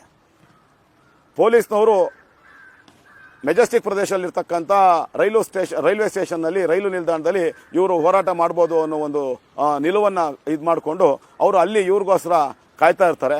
ಆದರೆ ಪೊಲೀಸರ ದಿಕ್ತಪ್ಪಿಸಿ ಈ ಕನ್ನಡ ಪರ ಹೋರಾಟಗಾರರು ಶ್ರೀರಾಂಪುರಂ ಪ್ರದೇಶದಲ್ಲಿರ್ತಕ್ಕಂಥ ಒಂದು ಬ್ರಿಡ್ಜ್ ಏನಿದೆ, ಆ ಬ್ರಿಡ್ಜ್ ಮೇಲೆ, ರೈಲ್ವೆ ಹಳಿಗಳ ಮೇಲೆ ಇವರೆಲ್ಲ ಮಲಗಿರ್ತಾರೆ ಸ್ನೇಹಿತರೆ. ಎಂಥ ದುರಂತ ನಡೆಯುತ್ತೆ ಅಂತಂದರೆ ಆಗೆಲ್ಲ ಮೊಬೈಲು ಇಂಥದ್ದು ಯಾವುದೂ ಇರಲಿಲ್ಲ. ಇವರು ಇಲ್ಲಿ ಮಲಗಿದ್ದಾರೆ ರೈಲ್ವೆ ಹಳಿಗಳ ಮೇಲೆ ಅಂತ ಕಂಡು ಈ ಹೋರಾಟದ ನೇತೃತ್ವವನ್ನು ವಹಿಸಿದಂಥ ಹಲವಾರು ಕನ್ನಡ ಚಳವಳಿಯ ಹೋರಾಟಗಾರರು ಚಲಾಪರಿಯಾಗ್ಬಿಡ್ತಾರೆ. ಆದರೆ 3 ಜನ ಅಲ್ಲಿಂದ ಎದ್ದೇಳೋದೇ ಇಲ್ಲ, ಆ ರೈಲ್ವೆ ಹಳಿಗಳ ಮೇಲೆ ತಾವು ಮಲಗಿರ್ತಾರೆ. ನಮ್ಮ ಜೀವ ಬಲಿದಾನದಿಂದ ಆದರೂ ಕೂಡ ಮಹಾಜನ್ ವರದಿ ಜಾರಿಗೆ ಬರಲಿ, ಹೊರಗಡೆ ಉಳ್ಕೊಂಡಿರ್ತಕ್ಕಂಥ ಈ ಎಲ್ಲ ಕನ್ನಡ ಪ್ರದೇಶಗಳು ಕರ್ನಾಟಕಕ್ಕೆ ಸೇರಲಿ. ಅದು ಕಾಸರಗೋಡು ಇರ್ಬೋದು, ಅಥವಾ ಅಕ್ಕಲಕೋಟೆ ಇರ್ಬೋದು, ಆದ್ವಾನಿ ಇರ್ಬೋದು, ಸಾಂಗ್ಲಿ ಇರ್ಬೋದು, ಅಥವಾ ನಮ್ಮ ಸೊಲ್ಲಾಪುರ ಇರ್ಬೋದು, ಅಥವಾ ಮಡಕ್ಷಿರಾ ತಾಲೂಕು ಇರ್ಬೋದು, ಮಂತ್ರಾಲಯ ಇರ್ಬೋದು, ಹೊಸೂರು, ಡೆಂಕನಕೋಟೆ, ತಾಳುವಾಡಿ ಮತ್ತು ಉದಕಮಂಡಲ ಇರ್ಬೋದು, ಎಲ್ಲ ಪ್ರದೇಶಗಳು ಕನ್ನಡ ನಾಡಿಗೆ ಸೇರ್ಪಡೆ ಆಗಬೇಕು. ಅದಕ್ಕೆ ನಮ್ಮ ಜೀವ ತೆತ್ತಾದರೂ ಸರಿ ಆ ಒಂದು ಕಾರ್ಯ ನಡೀಲೇಬೇಕು ಅನ್ನೋ ಒಂದು ನಿಲುವಿನೊಂದಿಗೆ ಇವರು ರೈಲ್ವೆ ಹಳಿ ಬಿಟ್ಟು 3 ಜನ ಎದ್ದೇಳಲ್ಲ. ಪೊಲೀಸರ ಕಣ್ತಪ್ಪಿಸಿ ಶ್ರೀರಾಂಪುರ ರೈಲ್ವೆ ಮೇಲ್ಸೇತುವೆಯ ಮೇಲಿರ್ತಕ್ಕಂಥ ರೈಲ್ವೆ ಹಳಿಗಳ ಮೇಲೆ ಮಲಗಿದ್ದಂಥ 3 ಜನರ ಪೈಕಿ ಮುಂಭಾಗದಲ್ಲಿ ಮಲಗಿದ್ದಂಥ ಸಂಪಂಗಿ ರಾಮಯ್ಯನವರು ಮತ್ತು ಕರ್ಲಮಂಗಲಂ ಶಂಕರಪ್ಪನವ್ರನ್ನ ಆ ರೈಲಿನ ಮುಂಭಾಗದಲ್ಲಿರ್ತಕ್ಕಂಥ ಬ್ಯಾಸ್ಕೆಟ್ ಆಕಾರದಲ್ಲಿದ್ದಂಥ ಆ ಕಾಲದಲ್ಲಿ ಇರ್ತಾ ಇತ್ತು, ಅದು ಎತ್ತಿ ಈಚೆ ಕಡೆ ಹೋಗಿದ್ಬಿಡತ್ತೆ. ಆದರೆ 3ನೇ ಅವರಾಗಿ ಮಲಗಿದ್ದಂಥ ಮು ಗೋವಿಂದರಾಜುರವರ ಮೇಲೆ ಆ ರೈಲು ಹರಿದು ಹೋಗಿ ಮು ಗೋವಿಂದರಾಜುರವರ ದೇಹ 14 ಭಾಗಗಳಾಗಿ ಛಿದ್ರವಾಗಿ ಚೆಲ್ಲಾಪಿಲ್ಲಿಯಾಗಿ ಬಿದ್ದೋಗುತ್ತೆ. ಅಂಥ ಒಂದು ಬಲಿದಾನವನ್ನು ಮು ಗೋವಿಂದರಾಜುರವರು ಕನ್ನಡ ನಾಡಿಗೆ ಕೊಟ್ಟಿರ್ತಕ್ಕಂಥದ್ದು. ಬಹಳ ಕನ್ನಡಿಗರ ಹೋರಾಟದ ಫಲವಾಗಿ ಬೆಂಗಳೂರು ಅಭಿವೃದ್ಧಿ ಪ್ರಾಧಿಕಾರ ನಿರ್ಮಾಣ ಮಾಡಿದಂಥ ಒಂದು ಬಡಾವಣೆಗೆ ಗೋವಿಂದರಾಜನಗರ ಅನ್ನೋ ಒಂದು ಹೆಸರನ್ನು ಇಟ್ಟದು ಅನ್ನೋದು ಹೊರತುಪಡಿಸಿದೆ. ಅವರ ಕುಟುಂಬದ ಬಗ್ಗೆ ಯಾವ ಕನ್ನಡ ಹೋರಾಟಗಾರನು ಕೂಡ ತಿರುಗಿ ನೋಡುವಂಥ ಕೆಲಸವನ್ನು ಮಾಡಲಿಲ್ಲ. ಮು ಗೋವಿಂದರಾಜುರವರ ಬಲಿದಾನ 13/12/1978ರಲ್ಲಿ ಏನಾಯಿತು, ಅದಾದ ನಂತರ ಅವರ ಶ್ರೀಮತಿಯವರು 2 ಮಕ್ಕಳ ಜೊತೆಗೆ ಭಾಗ್ಯಮ್ಮ ಅಂತ ಅವ್ರ ಹೆಸರು, ಮು ಗೋವಿಂದರಾಜುರವರ ಧರ್ಮಪತ್ನಿ ಭಾಗ್ಯಮ್ಮ ಅವರು ಪ್ರಕಾಶ್ ನಗರದಲ್ಲಿ ಒಂದು ಸಣ್ಣ ಮನೆಯೊಳಗೆ ಊದುಬತ್ತಿ ಉಜ್ಜುವಂಥ ಕೆಲಸವನ್ನು ಮಾಡಿಕೊಂಡು ಜೀವನವನ್ನು ಕಳೀತಾ ಇರುವಂಥದ್ದು ಸ್ನೇಹಿತರೆ. ಕಾಸರಗೋಡು ಜಿಲ್ಲೆಯನ್ನು ಅಖಂಡ ಕರ್ನಾಟಕ ರಾಜ್ಯದ ಅವಿಭಾಜ್ಯ ಅಂಗವನ್ನಾಗಿ ಮಾಡುವ ಕಾರ್ಯವನ್ನು ನನ್ನ ಉಸಿರು ನಿಲ್ಲೋದ್ರೊಳಗೆ ನೋಡಬೇಕು ಅಂತ ಒಂದು ಕನಸನ್ನು ಹೊತ್ತಿದ್ದಂಥ ಕನ್ನಡ ನಾಡಿನ ಅತ್ಯಂತ ಹಿರಿಯ ಸಾಹಿತಿ ಕಯ್ಯಾರ ಕಿಯ್ಯಣ್ಣರವರ ಆಸೆ, ಅವರ ಕನಸು, ಅವರ ಕೊನೆಗೂ ಕೂಡ ನನಸು ಆಗಲೇ ಇಲ್ಲ. ಅದು ಅವರ ಕಯ್ಯಣ್ಣರವರ ಕನಸಾಗಿಯೇ ಉಳಿಯಿತು ಅನ್ನೋದು ಈ ನಾಡಿನ ಅತ್ಯಂತ ದುರಂತ ಕ್ಷಣಗಳಲ್ಲಿ ಒಂದು ಅಂತ ನಾನು ಹೇಳಕ್ಕೆ ಇಷ್ಟಪಡ್ತೀನಿ ಸ್ನೇಹಿತರೆ. ಎಲ್ಲೋ ಒಂದು ಕಡೆ ಬೃಹತ್ ಬೆಂಗಳೂರು ಮಹಾನಗರ ಪಾಲಿಕೆಯ ಆಡಳಿತ ಪಕ್ಷದ ನಾಯಕನಾಗಿದ್ದಂಥ ಸಂದರ್ಭದಲ್ಲಿ 2014ರ ನವೆಂಬರ್ ತಿಂಗಳಿನಲ್ಲಿ ನಾನು ಮತ್ತು ನಮ್ಮ ಜೊತೆ ಮಹಾಪೌರರಾಗಿದ್ದಂಥ ಶಾಂತಕುಮಾರಿ ಅವರು, ಉಪಮಹಾಪೌರರಾಗಿದ್ದಂಥ ರಂಗಣ್ಣ ಅವರು ಮತ್ತು ಅಂದಿನ ವಿರೋಧ ಪಕ್ಷದ ನಾಯಕರಾಗಿದ್ದಂಥ ಮಂಜುನಾಥ್ ರೆಡ್ಡಿ ಅವರು ಒಂದು ನಿರ್ಣಯವನ್ನು ತಗೊಂಡು ಮಾರಾಮೂರ್ತಿಯವರ ಶ್ರೀಮತಿ ಕಮಲಮ್ಮನವರಿಗೆ ಮತ್ತು ಮು ಗೋವಿಂದರಾಜುರವರ ಧರ್ಮಪತ್ನಿ ಭಾಗ್ಯಮ್ಮ ಅವರಿಗೆ ಒಂದು ಸಣ್ಣ ಸಹಾಯವನ್ನು ಮಾಡಬೇಕು ಅಂತ ಹೇಳಿ ಎಲ್ಲ 198 ಸದಸ್ಯರ 1 ತಿಂಗಳ ವೇತನವನ್ನು ಸುಮಾರು 20 ಲಕ್ಷ ರೂಪಾಯಿಗಳಷ್ಟು ಮೊತ್ತವನ್ನು 4 ಜನ ಈ ಕನ್ನಡ ಹೋರಾಟದಲ್ಲಿ ಭಾಗಿಯಾಗಿದ್ದಂಥ ಮಹನೀಯರ ಕುಟುಂಬಗಳಿಗೆ ಕೊಡುವಂಥ ಕೆಲಸವನ್ನು ಮಾಡಿದ್ದೀವಿ. ಎಲ್ಲೋ ಒಂದು ಕಡೆ ಅದು ಒಂದು ಸಾಸಿವೆ ಕಾಳಿನಷ್ಟು ಸೇವೆ ಕನ್ನಡ ಹೋರಾಟಗಾರರಿಗೆ, ಕರ್ನಾಟಕ ಏಕೀಕರಣಕ್ಕೆ ದುಡಿದಂಥವ್ರಿಗೆ, ಕನ್ನಡ ಭಾಷೆ ಮಹಾಜನ ವರದಿ ಅನುಷ್ಠಾನಕ್ಕೆ ದುಡಿದಂಥವ್ರಿಗೆ ಅಂತ ಎಲ್ಲೋ ಒಂದು ಕಡೆ ನಮ್ಮ ಸಣ್ಣ ಒಂದು ಸಾರ್ಥಕ ಭಾವನೆ ನಮ್ಮಲ್ಲಿ ಯಾವತ್ತೂ ಇರುತ್ತೆ. ಆದರೆ ನಾವೆಲ್ಲ ಕನ್ನಡಿಗರು ಈ ಎಲ್ಲ ಮಹನೀಯರನ್ನು, ಇವರೆಲ್ಲರ ಬಲಿದಾನಗಳನ್ನು 15/12/1967 ತಲಘಟ್ಟಪುರದಲ್ಲಿ ಅವರ ಅಣ್ಣನ ಜಮೀನಲ್ಲಿ ತೆಗೆದಂಥ ಬಾವಿಯಲ್ಲಿ ಜೀವ ಸಮಾಧಿ ಆದಂಥ ಮಾರಾಮೂರ್ತಿಯವರ ಆತ್ಮಕ್ಕೆ ಶಾಂತಿ ಸಿಗಬೇಕಂದ್ರೆ, ಏಕೀಕರಣ ಚಳುವಳಿಯಲ್ಲಿ ಮೊದಲ ಬಲಿದಾನವಾದಂಥ ರಂಜಾನ್ ಸಾಬ್ ಏನಿದ್ದಾರೆ ಆ ರಂಜಾನ್ ಸಾಬ್ ಅವರ ಆತ್ಮಕ್ಕೆ ಶಾಂತಿ ಸಿಗಬೇಕಂದ್ರೆ, ಮು ಗೋವಿಂದರಾಜುರವರ ಆತ್ಮಕ್ಕೆ ಶಾಂತಿ ಸಿಗಬೇಕಂದ್ರೆ, ಕನ್ನಡ ಕುಲಪುರೋಹಿತ ಆಲೂರು ವೆಂಕಟರಾವ್ ಅವರಿಗೆ, ಕಾದಂಬರಿ ಸಾರ್ವಭೌಮ ಆನಾ ಕೃಷ್ಣರಾಯರಿಗೆ, ಮುದುವೀಡು ಕೃಷ್ಣರಾಯರಿಗೆ, ಈ ರೀತಿ ಎಲ್ಲ ಮಹನೀಯರುಗಳಿಗೆ ನೂರಾರು ಮಹನೀಯರೇನಿದ್ದಾರೆ ಅವರೆಲ್ಲರ ಆತ್ಮಕ್ಕೆ ಶಾಂತಿ ಸಿಗಬೇಕು ಅನ್ನೋದಾದರೆ ಕನ್ನಡಿಗರು ಈ ಹೋರಾಟವನ್ನು ತಮ್ಮ ಮುಂದಿನ ಪೀಳಿಗೆಗಳಿಗೆ ತಿಳಿಸೋದ್ರ ಜೊತೆಗೆ ಈಗ ಕನ್ನಡ ನಾಡಿನಿಂದ ಹೊರಗಡೆ ಉಳಿದಿರ್ತಕ್ಕಂಥ 13 ಅಚ್ಚ ಕನ್ನಡ ಪ್ರದೇಶಗಳನ್ನು ಕನ್ನಡ ನಾಡಿಗೆ ಸೇರಿಸುವಂಥ ನಿಟ್ಟಿನಲ್ಲಿ ಹೋರಾಟವನ್ನು ಸಮಗ್ರವಾಗಿ ರೂಪಿಸಬೇಕು. ಆದರೆ ಅಂಥ ನಿಟ್ಟಿನಲ್ಲಿ ಅವರು ಕಾರ್ಯೋನ್ಮುಖರಾಗಬೇಕು ಅನ್ನೋದು ನನ್ನ ಎಲ್ಲೋ ಒಂದು ಕೋರಿಕೆ. ಆದರೆ ದುರಂತ, ಇತ್ತೀಚಿನ ವರ್ಷಗಳಲ್ಲಿ ಕನ್ನಡ ಹೋರಾಟ ಅನ್ನೋದು ಯಾವುದೋ ಒಂದು ಪಕ್ಷಕ್ಕೆ, ಯಾವುದೋ ಒಂದು ಜಾತಿಗೆ, ಯಾವುದೋ ಒಂದು ಸಣ್ಣ ಸಣ್ಣ ವಿಷಯಗಳಿಗೆ ಸೀಮಿತವಾಗಿರುವಂಥದ್ದು ಎಲ್ಲೋ ಒಂದು ಕಡೆ ಎಷ್ಟು ಕಳೆದ 3 ದಶಕಗಳಲ್ಲಿ ಕನ್ನಡ ಭಾಷೆಗೆ ಸಂಬಂಧಪಟ್ಟ ಹೋರಾಟಗಳು ಎಷ್ಟು ದಿಕ್ಕು ತಪ್ಪಿವೆ ಅಂತ ನಮಗೆ ಅತ್ಯಂತ ಸ್ಪಷ್ಟವಾಗಿ ಗೋಚರಿಸುತ್ತೆ ಸ್ನೇಹಿತರೆ. ಹಾಗಾಗಿ ಎಲ್ಲೋ ಒಂದು ಕಡೆ ಯಾವ ಕನ್ನಡ ಪ್ರದೇಶಗಳು ನಮ್ಮ ಕೈ ತಪ್ಪಿ ಹೋಗಿದೆ ಆ ಎಲ್ಲ ಕನ್ನಡ ಪ್ರದೇಶಗಳನ್ನು ಮತ್ತೆ ಸೇರಿಸಿದಾಗ ಮಾತ್ರ ವಿಶಾಲ ಕರ್ನಾಟಕದ ಕನಸು ಹಿರಿಯರು ಏನು ಕಂಡಿದ್ರು ಕನ್ನಡ ಭಾಷೆಗಳು ಒಂದು ಕಡೆ ಸೇರಬೇಕು, ಒಂದೇ ರಾಜ್ಯದ ಆಳ್ವಿಕೆಗೆ ಒಳಪಡಬೇಕು ಅಂತ ಹೇಳಿ, ಆಗ ಮಾತ್ರ ಎಲ್ಲೋ ಒಂದು ಕಡೆ ಈ ಹೋರಾಟಗಳು ತುಂಬ ಪರಿಣಾಮಕಾರಿಯಾಗಿ ಯಾವುದೇ ರಾಜಕೀಯ ವಿಷಯಗಳನ್ನು ಒಳಗೊಳ್ಳದೆ ಹೋರಾಟಗಳು ಪ್ರಾರಂಭ ಆಯಿತು ಅಂತಂದರೆ ಖಂಡಿತವಾಗ್ಲೂ ಇವತ್ತಿಗೂ ಕೂಡ ಕನ್ನಡ ನಾಡು ನುಡಿ ಬಗ್ಗೆ ತಮ್ಮ ತನುಮನ ದನಗಳನ್ನು ಅರ್ಪಿಸೋಕ್ಕೆ ಸಾವಿರಾರು ಲಕ್ಷಾಂತರ ಕನ್ನಡಿಗರು ತುದಿಗಾಲಲ್ಲಿ ನಿಂತಿರ್ತಾರೆ. ಇಂಥ ಒಂದು ಹೋರಾಟವನ್ನು ಮಾಡಿ ಈ ಎಲ್ಲ ಮಹನೀಯರು, ನಾನು ಈಗಾಗಲೇ ಹೇಳಿದಂಥ ಎಲ್ಲ ಮಹನೀಯರುಗಳ ಆತ್ಮಕ್ಕೆ ಶಾಂತಿ ಸಿಗಬೇಕು ಅಂತಂದರೆ ಈ ನಿಜವಾದ ಕರ್ನಾಟಕ ಏಕೀಕರಣ ಈ ಎಲ್ಲ ಪ್ರದೇಶಗಳನ್ನು ಕರ್ನಾಟಕ ರಾಜ್ಯಕ್ಕೆ ಸೇರ್ಪಡೆ ಮಾಡಿಕೊಂಡಾಗ ಮಾತ್ರ ಸಾಧ್ಯ. ಹಾಗಾಗಿ ಕನ್ನಡ ಚಳುವಳಿಗಾರರು ರಾಜ್ಯ ಸರ್ಕಾರದ ಮೇಲೆ ಪ್ರಭಾವ ಬೀರಿ ಹೋರಾಟಗಳ, ಪ್ರತಿಭಟನೆಗಳ ಮೂಲಕ, ಬರವಣಿಗೆಗಳ ಮೂಲಕ ಜನರ ಮನಸ್ಸನ್ನು ತಲುಪಿ ಆ ಒಂದು ಹೋರಾಟಗಳು ರಾಜ್ಯ ಸರ್ಕಾರಕ್ಕೆ ತಲುಪಿ ಆ ರಾಜ್ಯ ಸರ್ಕಾರದಿಂದ ಕೇಂದ್ರ ಸರ್ಕಾರಕ್ಕೆ ಇದರ ಧ್ವನಿ ತಲುಪಿದಾಗ ಮಾತ್ರ ಎಲ್ಲೋ ಒಂದು ಕಡೆ ನಮ್ಮ ಕನಸು ನನಸಾಗ್ಬೋದು. ಇಲ್ಲದೆ ಹೋದರೆ ಈ ಎಲ್ಲ ಮಹಾ ಕನ್ನಡ ತಾಯಿಯ ಮಕ್ಕಳ ಕನಸು ಕನಸಾಗೇ ಉಳಿದೋಗ್ಬಿಡುತ್ತೆ. ಹಾಗಾಗಿ ಈ ನಿಟ್ಟಿನಲ್ಲಿ ಎಲ್ಲ ಕನ್ನಡಿಗರು ಕಾರ್ಯೋನ್ಮುಖರಾಗಬೇಕು ಅಂತ ಹೇಳ್ತಾ, ನಿಮಗೆ ಕೊನೆಯದಾಗಿ ಕನ್ನಡ ಅನ್ನೋ ಒಂದು ಭಾಷೆ, ಕನ್ನಡ ಅನ್ನೋ ಒಂದು ಪದ ಎಂಥ ಪರಿಣಾಮಕಾರಿಯಾಗಿರುತ್ತೆ ಅಂತ ನಾನು ಒಂದು ವಿಷಯವನ್ನು ಹೇಳಿ ನನ್ನ ಮಾತನ್ನು ಮುಗಿಸ್ತೀನಿ ಸ್ನೇಹಿತರೆ. ಯಾವ ಒಂದು ಮು ಗೋವಿಂದರಾಜು ಅವರವರ ಬಲಿದಾನ ಆಯಿತೋ ಅದಾದ ನಂತರ 6 ತಿಂಗಳಲ್ಲಿ ನಡೆದಂಥ ಬೆಂಗಳೂರು ನಗರಸಭೆ ಚುನಾವಣೆಗೆ ನಡೆದಂಥ ಒಂದು ಚುನಾವಣೆಯಲ್ಲಿ 36 ವಾರ್ಡ್ಗಳ ಪೈಕಿ 12 ವಾರ್ಡ್ಗಳಲ್ಲಿ ಕನ್ನಡ ಪಕ್ಷದಿಂದ ಸದಸ್ಯರು ಆಯ್ಕೆಯಾಗಿ ಬರ್ತಾರೆ.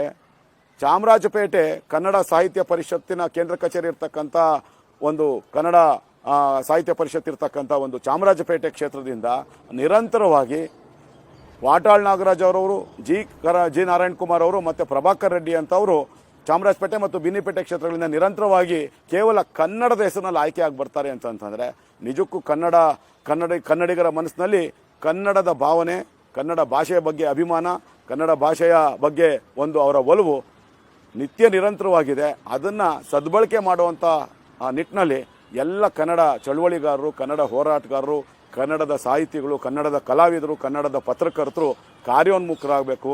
ಇವರೆಲ್ಲ ಸೇರಿದಾಗ ಮಾತ್ರ ಎಲ್ಲೋ ಒಂದು ಕಡೆ ಕಯ್ಯಾರ ಕಯ್ಯಂಡ್ರಯ್ಯವರು ಅಥವಾ ಆಲೂರು ವೆಂಕಟರಾವ್ ಅವರು, ಮಾರಾಮೂರ್ತಿ ಅವರು, ಆನಾ ಕೃಷ್ಣರಾವ್ ಅವರು, ಇಂಥ ಮಹನೀಯರ ಒಂದು ಕನಸು ನನಸಾಗುತ್ತೆ. ಅವತ್ತು ನಿಜವಾದ ಕರ್ನಾಟಕ ಏಕೀಕರಣ ಆಗತ್ತೆ ಅನ್ನೋದು ನನ್ನ ಅತ್ಯಂತ ಸ್ಪಷ್ಟವಾದಂಥ ಭಾವನೆ. ನಮಸ್ಕಾರ. ಕರ್ನಾಟಕ ಏಕೀಕರಣ ಚಳವಳಿಗೆ ಸಂಬಂಧಪಟ್ಟ ಹಾಗೆ ನಡೆದಂಥ ಹೋರಾಟಗಳು, ಆದಂಥ ತ್ಯಾಗಗಳು, ಬಲಿದಾನಗಳ ಬಗ್ಗೆ ಅಂಕಿಅಂಶಗಳ ಸಹಿತ ನಾನು ಹೇಳುವಂತ ಒಂದು ಸಣ್ಣ ಪ್ರಯತ್ನವನ್ನ ಮಾಡಿದ್ದೇನೆ. ಅದರ ಜೊತೆಗೇನೆ ನಿಜಕ್ಕೂ ನಾವು ಕನ್ನಡಿಗರು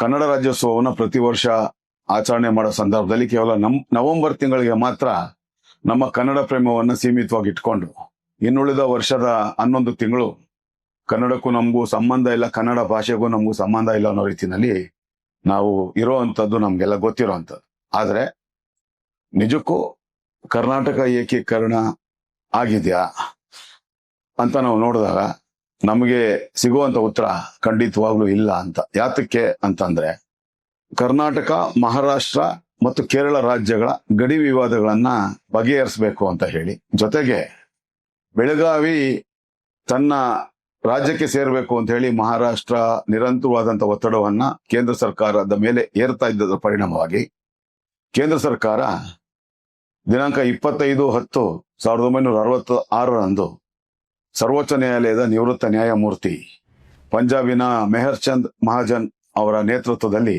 ಏಕಸದಸ್ಯ ಆಯೋಗವನ್ನ ಒಂದು ರಚನೆ ಮಾಡಿತು. ಅದನ್ನ ಮಹಾಜನ್ ಆಯೋಗ ಅಂತ ಹೇಳಿ ಕರೀತಾರೆ. ಮಹಾರಾಷ್ಟ್ರ ರಾಜ್ಯದ ಒತ್ತಾಯದಿಂದನೇ ಈ ಆಯೋಗವನ್ನ ಆಗಿನ ಕೇಂದ್ರ ಸರ್ಕಾರ ರಚನೆ ಮಾಡಿದ್ದಂಥದ್ದು. ವಿಸ್ತೃತವಾದಂತ ದಾಖಲೆಗಳ ಸಂಗ್ರಹ, ಸಂಶೋಧನೆ ಮತ್ತು ಅಧ್ಯಯನಗಳ ನಂತರ ಮಹಾಜನ್ ಆಯೋಗ ದಿನಾಂಕ 25/8/1967 ಕೇಂದ್ರದ ಗೃಹ ಇಲಾಖೆಗೆ ತನ್ನ ಅದ್ಭುತವಾದಂತ ವರದಿಯನ್ನ ಸಲ್ಲಿಕೆ ಮಾಡುತ್ತೆ. ಬೆಳಗಾವಿ ನಗರ ಮಹಾರಾಷ್ಟ್ರ ರಾಜ್ಯದ ಜೊತೆ ಸೇರ್ಬೇಕು ಅಂತ ಹೇಳಿ ಮಹಾರಾಷ್ಟ್ರದ ಒತ್ತಾಸೆ ಏನಿತ್ತು, ಆ ಒತ್ತಾಸೆಗೆ ವಿರುದ್ಧವಾದಂತ ವರದಿಯನ್ನ ಆಯೋಗದ ವರದಿಯಲ್ಲಿ ಕೊಟ್ಟಿದ್ರ ಫಲವಾಗಿ ಮಹಾಜನ್ ವರದಿಯನ್ನ ಮಹಾರಾಷ್ಟ್ರ ರಾಜ್ಯ ತಿರಸ್ಕಾರ ಮಾಡಿತ್ತು. ಈಗಿನ ಮಹಾರಾಷ್ಟ್ರ ರಾಜ್ಯದ ದಕ್ಷಿಣ ಸೊಲ್ಲಾಪುರ, ಅಕ್ಕಲಕೋಟೆ ಮತ್ತು ಜತ್ತ ತಾಲೂಕುಗಳು, ಹಾಗೆ ಆಂಧ್ರ ಪ್ರದೇಶದ ಆದವಾನಿ ಅಂದ್ರೆ ಅವಿಭಜಿತ ಆಂಧ್ರ ಪ್ರದೇಶದ ಆದವಾನಿ, ಮಂತ್ರಾಲಯ, ಮಡಕಶಿರ ತಾಲೂಕುಗಳು, ಹಾಗೆ ತಮಿಳುನಾಡಿನ ಡೆಂಕಣಿಕೋಟೆ, ತಾಳವಾಡಿ, ತಳಿ ಮತ್ತು ಉದಕಮಂಡಲ ಅಂದ್ರೆ ಈಗಿನ ಊಟಿ ಅಂತ ಏನ್ ಕರೀತಾರೆ, ಈ ಭಾಗಗಳು ಹಾಗೆ ಕೇರಳ ರಾಜ್ಯದ ಕಾಸರಗೋಡು ಜಿಲ್ಲೆ ಅತ್ಯಂತ ಅಚ್ಚ ಕನ್ನಡಿಗರ ಪ್ರದೇಶ ಅನ್ನೋ ಒಂದು ವರದಿಯನ್ನ ಮಹಾಜನ್ ವರದಿಯಲ್ಲಿ ಸ್ಪಷ್ಟವಾಗಿ ಉಲ್ಲೇಖ ಮಾಡಿದೆ. ನಾನು ಈಗಾಗಲೇ ಹೇಳಿದಾಗೆ ಮಹಾರಾಷ್ಟ್ರದ ದಕ್ಷಿಣ ಸೊಲ್ಲಾಪುರ, ಅಕ್ಕಲಕೋಟೆ, ಹಾಗೆ ಜತ್ತ ತಾಲೂಕುಗಳು, ಆಂಧ್ರ ಪ್ರದೇಶದ ಆದವಾನಿ, ಮಂತ್ರಾಲಯ, ಮಡಕ್ಷಿರ ತಾಲೂಕುಗಳು, ಹಾಗೆ ತಮಿಳುನಾಡಿನ ಡೆಂಕಣಿಕೋಟೆ, ತಾಳವಾಡಿ ಮತ್ತು ತಳಿ, ಉದಕಮಂಡಲ ಹಾಗೂ ಕೇರಳ ರಾಜ್ಯದ ಕಾಸರಗೋಡು ಪ್ರದೇಶಗಳಲ್ಲಿ ವಾಸ ಮಾಡ್ತಾ ಇರ್ತಕ್ಕಂಥ 80%ಕ್ಕೂ ಹೆಚ್ಚು ಜನರು ಅಚ್ಚ ಕನ್ನಡಿಗರು ಅನ್ನೋ ಒಂದು ಸತ್ಯಾಂಶವನ್ನ ಕೂಡಿರ್ತಕ್ಕಂಥ ಒಂದು ವರದಿಯನ್ನ ಮಹಾಜನ್ ಆಯೋಗ ತನ್ನ ವರದಿಯನ್ನ ಕೇಂದ್ರಕ್ಕೆ ಸಲ್ಲಿಕೆ ಮಾಡಿತ್ತು. ಆಗಿನಿಂದಲೂ ಮಹಾಜನ್ ವರದಿಯ ಅನುಷ್ಠಾನ ಆಗ್ಬೇಕು ಅಂತ ಹೇಳಿ ಹಲವಾರು ಹೋರಾಟಗಳು ನಡ್ಕೊಂಡ್ ಬರ್ತಾ ಇದ್ರು ಕೂಡ ಅದು ಯಾವುದು ಅತ್ಯಂತ ಗಂಭೀರ ಸ್ವರೂಪವನ್ನು ಪಡ್ಕೊಂಡಿಲ್ಲ. ಯಾವ ರೀತಿ ಗೋಕಾಕ್ ವರದಿಯನ್ನ ಆಗ್ರಹಿಸಿ ನಡೆದಂತ ಚಳುವಳಿ ಡಾಕ್ಟರ್ ರಾಜ್ಕುಮಾರ್ ಅವರು ಧುಮುಕದ ನಂತರ ಪಾಟೀಲ್ ಪುಟ್ಟಪ್ಪನವರು, ಕುವೆಂಪು ಅವರ ಆಗ್ರಹದ ಮೇರೆಗೆ ಡಾಕ್ಟರ್ ರಾಜ್ಕುಮಾರ್ ಅವರು ಗೋಕಾಕ್ ಚಳುವಳಿಯಲ್ಲಿ ಭಾಗವಹಿಸಿದ ನಂತರ ಅದರ ಏನ್ ತಿರುವು ಪಡ್ಕೊಳ್ತು, ಇಡೀ ಒಂದು ಕರ್ನಾಟಕ ರಾಜ್ಯದ ಒಂದು ರಾಜಕಾರಣದ ಇತಿಹಾಸವನ್ನೇ ಒಂದು ಬದಲಾವಣೆ ಮಾಡ್ತು. ಆ ಒಂದು ಗೋಕಾಕ್ ಚಳುವಳಿಯ ಹೋರಾಟ ಮೊಟ್ಟ ಮೊದಲ ಬಾರಿಗೆ ಕಾಂಗ್ರೆಸ್ಸೇತರ ಪಕ್ಷ ರಾಜ್ಯದಲ್ಲಿ ಆಳ್ವಿಕೆಗೆ ಬರುವಂತ ನಿಟ್ಟಿನಲ್ಲಿ ಅಷ್ಟೊಂದು ಪರಿಣಾಮಕಾರಿಯಾಗಿತ್ತು. ಅಷ್ಟರ ಪರಿಣಾಮಕಾರಿಯಾದಂತ ಹೋರಾಟ ಮಹಾಜನ್ ವರದಿಗೆ ಆಗ್ರಹಿಸಿ ನಡೆದಿಲ್ಲ ಅನ್ನೋದು ನಿಜಕ್ಕೂ ಒಂದು ದುರಂತ. ಆದ್ರೆ ಡಾಕ್ಟರ್ ರಾಜ್ಕುಮಾರ್ ಅವರೇ ಅವರು ಜೀವಂತವಾಗಿರುವಂತ ಸಂದರ್ಭದಲ್ಲೇನೆ ಅವರ ಮನೆ ಒಲಿಸಿ, ಯಾಕಂದ್ರೆ ಅವರು ಕನ್ನಡ ಭಾಷೆ, ಕನ್ನಡ ನೆಲ, ಜಲ, ನುಡಿಗೋಸ್ಕರ ತಮ್ಮ ಜೀವನಾದ್ಯಂತ ಅವರು ಕೆಲಸ ಮಾಡಿರ್ತಕ್ಕಂಥದ್ದು, ಹೋರಾಟಗಳನ್ನ ಮಾಡಿರ್ತಕ್ಕಂಥದ್ದು, ಆ ಹೋರಾಟಗಳ ನೇತೃತ್ವವನ್ನು ವಹಿಸಿರ್ತಕ್ಕಂಥದ್ದು, ಆ ಎಲ್ಲ ಹೋರಾಟಗಳು ಅದ್ಭುತವಾದಂತ ಯಶಸ್ಸನ್ನ ಗಳಿಸಿರ್ತಕ್ಕಂಥದ್ದು ನಮ್ಗೆಲ್ಲ ಗೊತ್ತಿರುವಂತದ್ದು.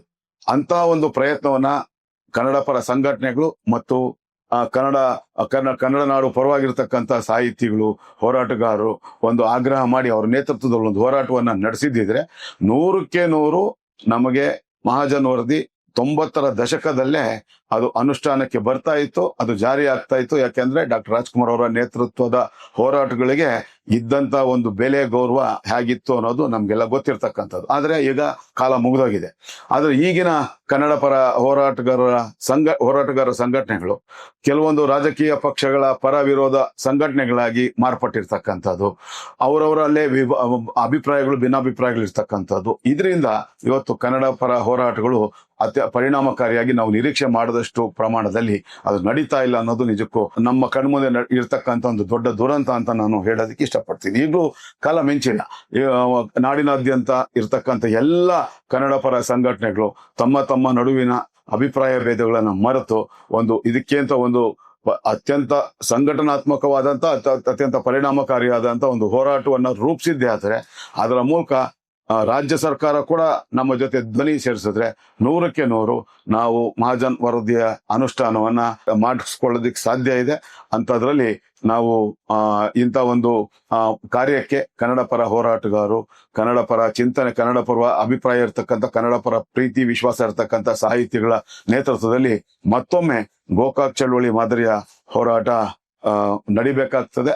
ನಡೆದಾಗ ಅದಕ್ಕೆ ಅಂತ್ಯ ಅಂತಂದ್ರೆ ವರದಿಯ ಅನುಷ್ಠಾನ, ಮಹಾಜನ ವರದಿಯ ಅನುಷ್ಠಾನ ಆದ ನಂತರವಷ್ಟೇ ಆ ಒಂದು ಹೋರಾಟಕ್ಕೆ ನಾವು ಫುಲ್ ಸ್ಟಾಪ್ ಅನ್ನು ಇಡುವಂತ ಕೆಲಸವನ್ನ ಮಾಡಬೇಕು ಅನ್ನೋ ಒಂದು ದೃಢವಾದಂತ ಧ್ಯೇಯದಿಂದ ನಾವು ಮುನ್ನುಗ್ಗಿದ್ರೆ 100ಕ್ಕೆ 100 ಆಗತ್ತೆ. ಹಾಗಾಗಿ ಕರ್ನಾಟಕ ಏಕೀಕರಣವಾಗಿ ಏನು 5 ಸಂಸ್ಥಾನಗಳಿದ್ದಂತ ಒಂದು ಮೈಸೂರು ರಾಜ್ಯ, ಮೈಸೂರು ಸಂಸ್ಥಾನ, ಮದ್ರಾಸ್ ಸಂಸ್ಥಾನ, ಮುಂಬೈ ಸಂಸ್ಥಾನ, ಹೈದರಾಬಾದ್ ಸಂಸ್ಥಾನ ಅಂತ ಏನಿತ್ತು, ಇದೆಲ್ಲ ಒಂದಾಗಿ ಮೈಸೂರು ರಾಜ್ಯ ಅಂತ ಆಗಿ ಕನ್ನಡ ರಾಜ್ಯೋತ್ಸವ ಏನು ನಾವು ಆಚರಣೆ ಮಾಡ್ತಾ ಇದೀವಿ. ಇವಾಗ 69 ವರ್ಷಗಳು ಮುಗಿದು 70 ವರ್ಷಕ್ಕೆ ಕಾಲಿಟ್ಟಿರ್ತಕ್ಕಂಥ ಈ ಸಂದರ್ಭದಲ್ಲಿ ಹಾಗೆ ಮೈಸೂರು ರಾಜ್ಯಕ್ಕೆ ಕರ್ನಾಟಕ ರಾಜ್ಯ ಅಂತ ನಾಮಕರಣವಾಗಿ 1/11/1973 ಅಂದೇನು ಕರ್ನಾಟಕ ರಾಜ್ಯ ಅಂತ ನಾಮಕರಣ ಆಯಿತು.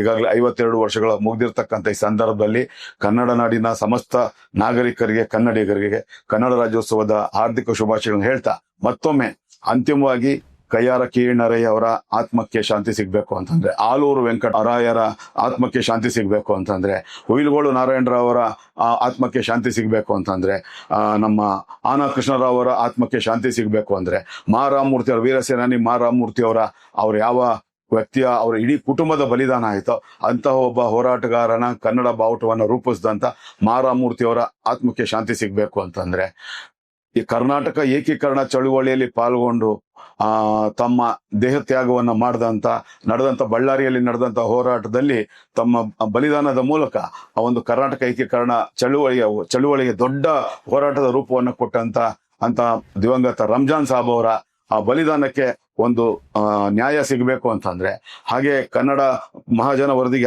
ಆಗ್ರಹಿಸಿ 80ರ ದಶಕದ ಆರಂಭದಲ್ಲಿ ನಡೆದಂತ ಒಂದು ರೈಲ್ ರೋಕೋ ಚಳುವಳಿಯಲ್ಲಿ ಬೇರೆ ಎಲ್ಲ ಹೋರಾಟಗಾರರು ರೈಲ್ವೆ ಟ್ರ್ಯಾಕ್ ನಿಂದ ಎದ್ದು ಮೇಲೋದ್ರೆ, ಆದ್ರೆ ನಾನು ಯಾವುದೇ ಕಾರಣಕ್ಕೂ ಎದ್ದೇಳೋದಿಲ್ಲ, ನನ್ನ ಬಲಿದಾನದಿಂದ ಆದ್ರೂ ಮಹಾಜನ್ ವರದಿ ಜಾರಿಗೆ ಬರಲಿ ಅನ್ನೋ ಒಂದೇ ಒಂದು ದೃಢವಾದಂತ ಧ್ಯೇಯದಿಂದ ತಮ್ಮ ಪ್ರಾಣಾರ್ಪಣೆಯನ್ನ ಮಾಡದಂತ ಆವತ್ತು ನಡೆದಂತ ದುರಂತದಲ್ಲಿ ರೈಲು ಅವರ ಯಾವ ಮು ಗೋವಿಂದರಾಜ್ ಅವರ ಮೇಲೆ ಹರಿದು ಹೋಯ್ತೋ, ಆ ಮು ಗೋವಿಂದರಾಜ್ ಅವರ ದೇಹ 14 ಭಾಗಗಳಾಗಿ ಛಿದ್ರವಾಗಿ ಚದುರು ಹೋಯ್ತೋ.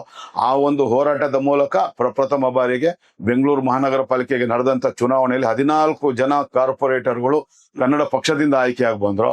ಅಂತ ಒಬ್ಬ ಬಲಿದಾನಕ್ಕೆ ತುತ್ತಾದಂತ ಒಬ್ಬ ಮಹಾನ್ ತ್ಯಾಗಿ ಮು ಗೋವಿಂದರಾಜ್ ಅವರ ಆತ್ಮಕ್ಕೆ ಶಾಂತಿ ಸಿಗ್ಬೇಕು ಅಂತಂದ್ರೆ ಮಹಾಜನ್ ವರದಿ ಜಾರಿಗೆ ಬರಬೇಕು. ಆ ಮಹಾಜನ್ ವರದಿಗೆ ಆಗ್ರಹಿಸಿ ಅದನ್ನ ಶತಾಯಗತಾಯ ಆ ಜಾರಿಗೆ ಬರಲೇಬೇಕು ಅನ್ನೋ ದೃಢವಾದಂತ ಧ್ಯೇಯದಿಂದ ಈಗ ಇರ್ತಕ್ಕಂಥ ಎಲ್ಲ ಕನ್ನಡ ಪರ ಸಂಘಟನೆಗಳು, ಕನ್ನಡ ಪರ ಹೋರಾಟಗಾರರು, ಸಾಹಿತಿಗಳು, ಎಲ್ಲ ಬೇರೆ ಬೇರೆ ರಂಗಗಳಲ್ಲಿರ್ತಕ್ಕಂಥ ದಿಗ್ಗಜರು ಒಟ್ಟಾಗಿ ಈ ಒಂದು ಹೋರಾಟಕ್ಕೆ ಒಂದು ರೂಪುರೇಷೆಯನ್ನ ಕೊಟ್ಟಿದ್ದೆ. ಅದರಲ್ಲಿ 100ಕ್ಕೆ 100 ಮಹಾಜನ್ ವರದಿ ಅನುಷ್ಠಾನ ಆಗತ್ತೆ.